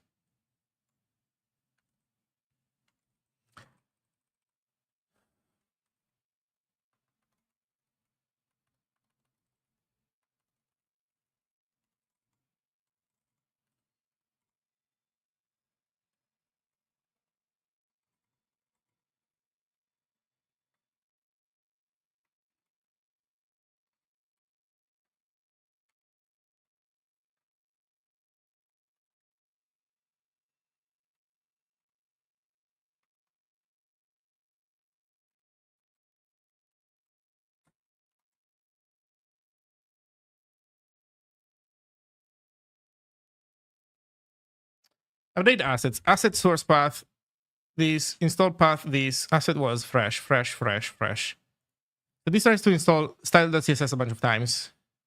By the way, what is missing from that implementation is deduplication, like recognizing that we're trying to install the same thing multiple times and just not do that more than once. So let's remove style.css.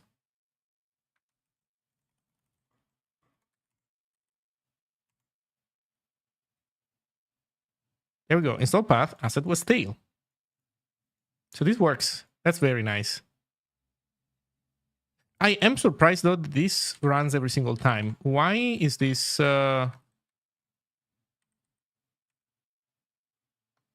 is this?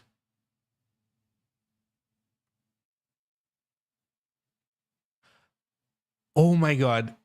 I think that Zig might be genius. Zig is genius. I think what's happening is that because these normally executables don't get run every single time you build. Normally executables get their stuff cached. And if there's a cache hit, you don't rerun them multiple times. But since this executable doesn't define a output path, like an output file path, then for the build system, it is considered an executable, like a build step that has side effects because of that. Because obviously this program, if it doesn't return you an output from inputs, then it's doing something else on the system, and it's genius. Holy shit, is this stuff genius. Let me remove the Z cache and rerun everything. Just for the sake of it.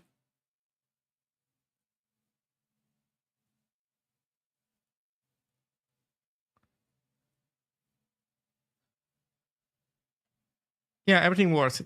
It just prints stuff.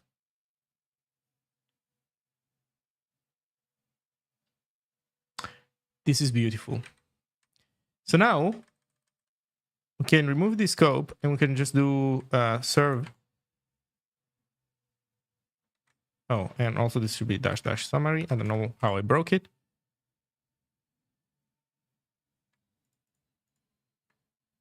And now we can see the website.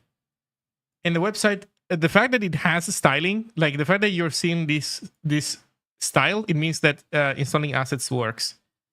That's beautiful. Let's try a page asset. So let's go into... Oh, wait a second though. Where are the sub pages, man?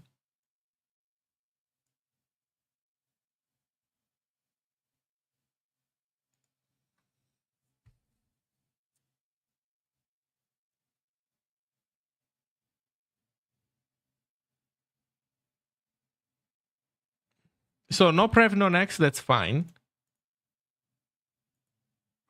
But so sub pages, for some reason, somehow are broken right now.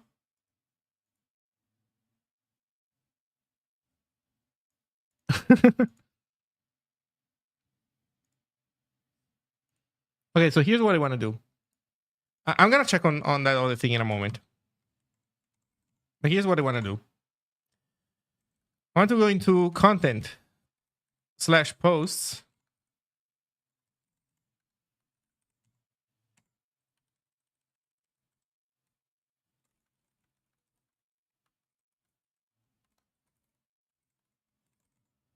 Okay, right now,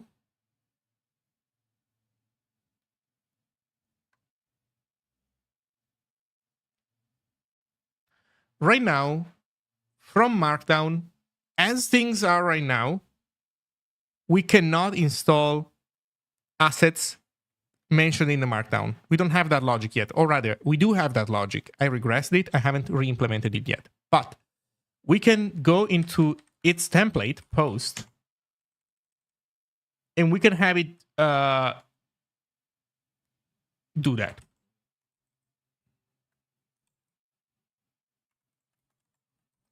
$page dot asset,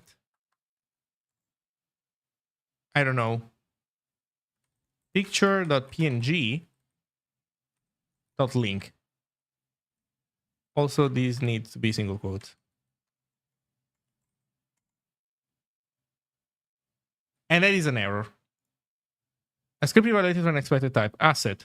Unable to access picture.png. Error. File not found. Perfect.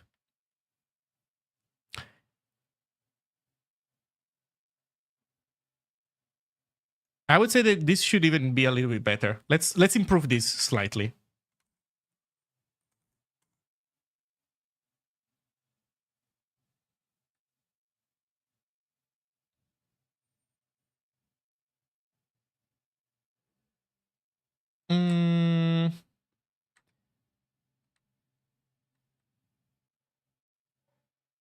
Asset ref. Oh, you know what we're doing also wrong? We need to concatenate to that ref. Let me think for a moment. You know what? We can avoid concatenating by passing an extra argument.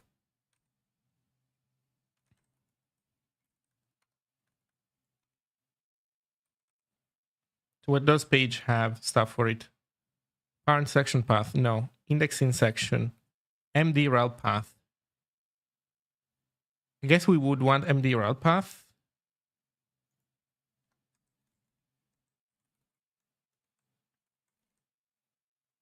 But without a piece. Okay, let's start doing this. Context.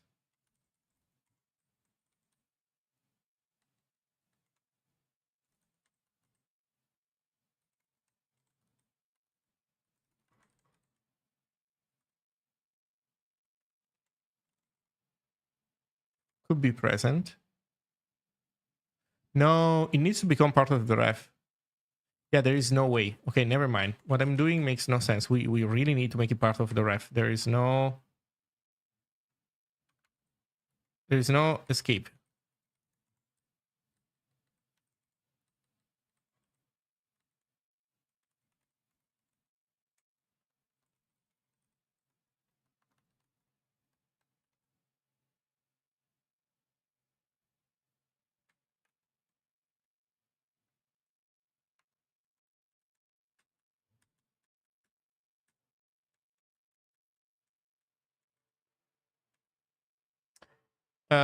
We try. Fast path to join.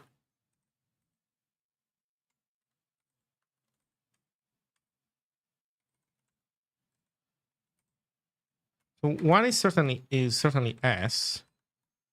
But before that, so we need to do. I think it's MD route path with chunkless.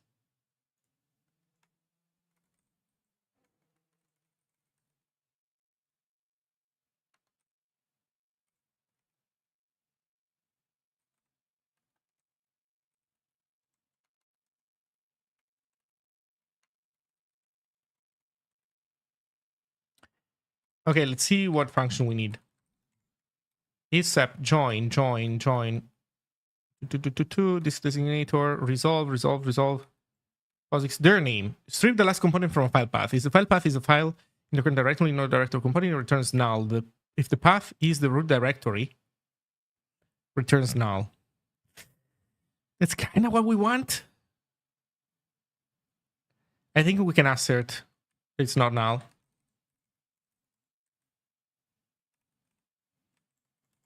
It should never be like it should always point at the freaking markdown file.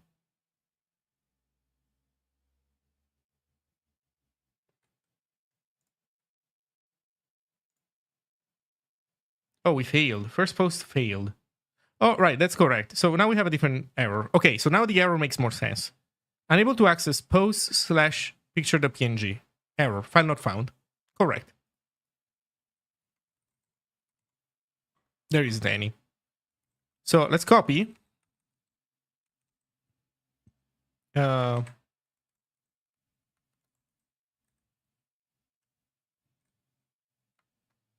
Maybe desktop. All right, you know what? Let's find a picture that we like.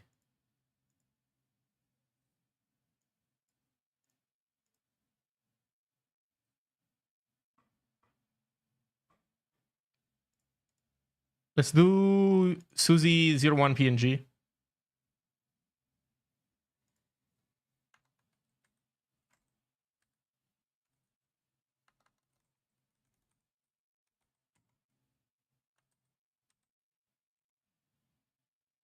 Failure. Expected one Boolean argument. We got further. Expected one Boolean argument. Let's go.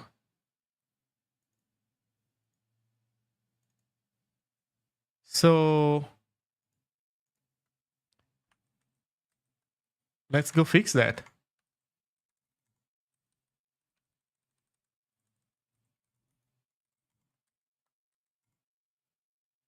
Okay, now we built correctly. But it doesn't work.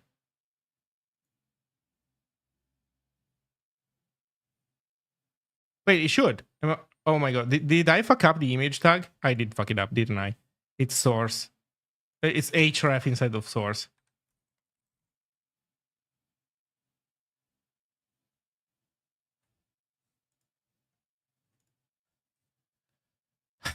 How do EMG tags even work, man?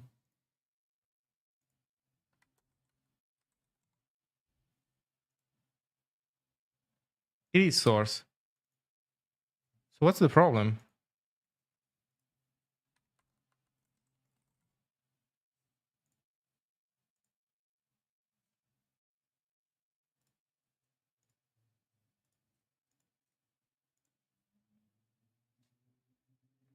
Oh, the problem is that it's ginormous. That's the problem.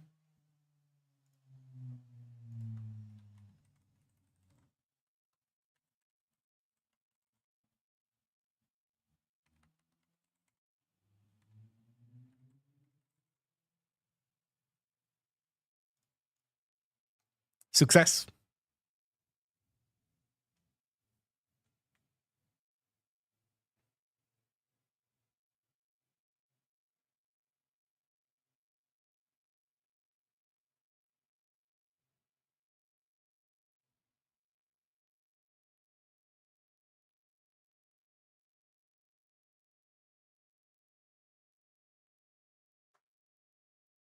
Hello, Memphis. So, man, it was a lot of work, but we have assets. So you can now link to an asset, link into it, we install it. Everything works beautifully.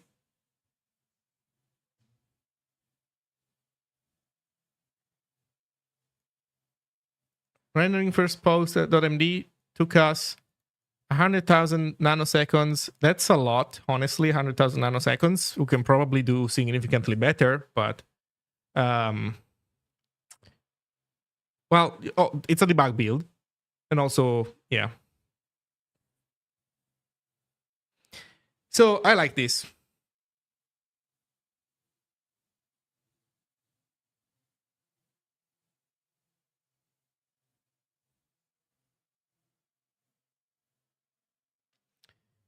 What do we want to do next?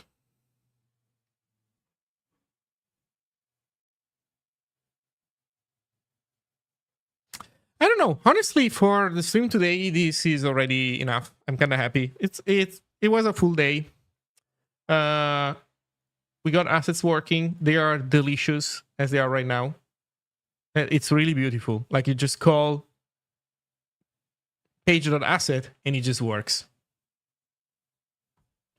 What more could you ask for?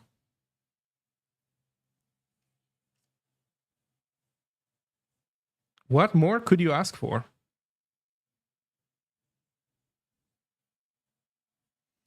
Also, this example needs a quote here. Okay.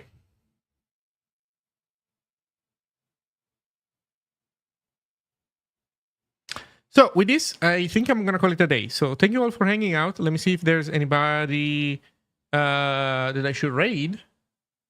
Anybody streaming Zig right now?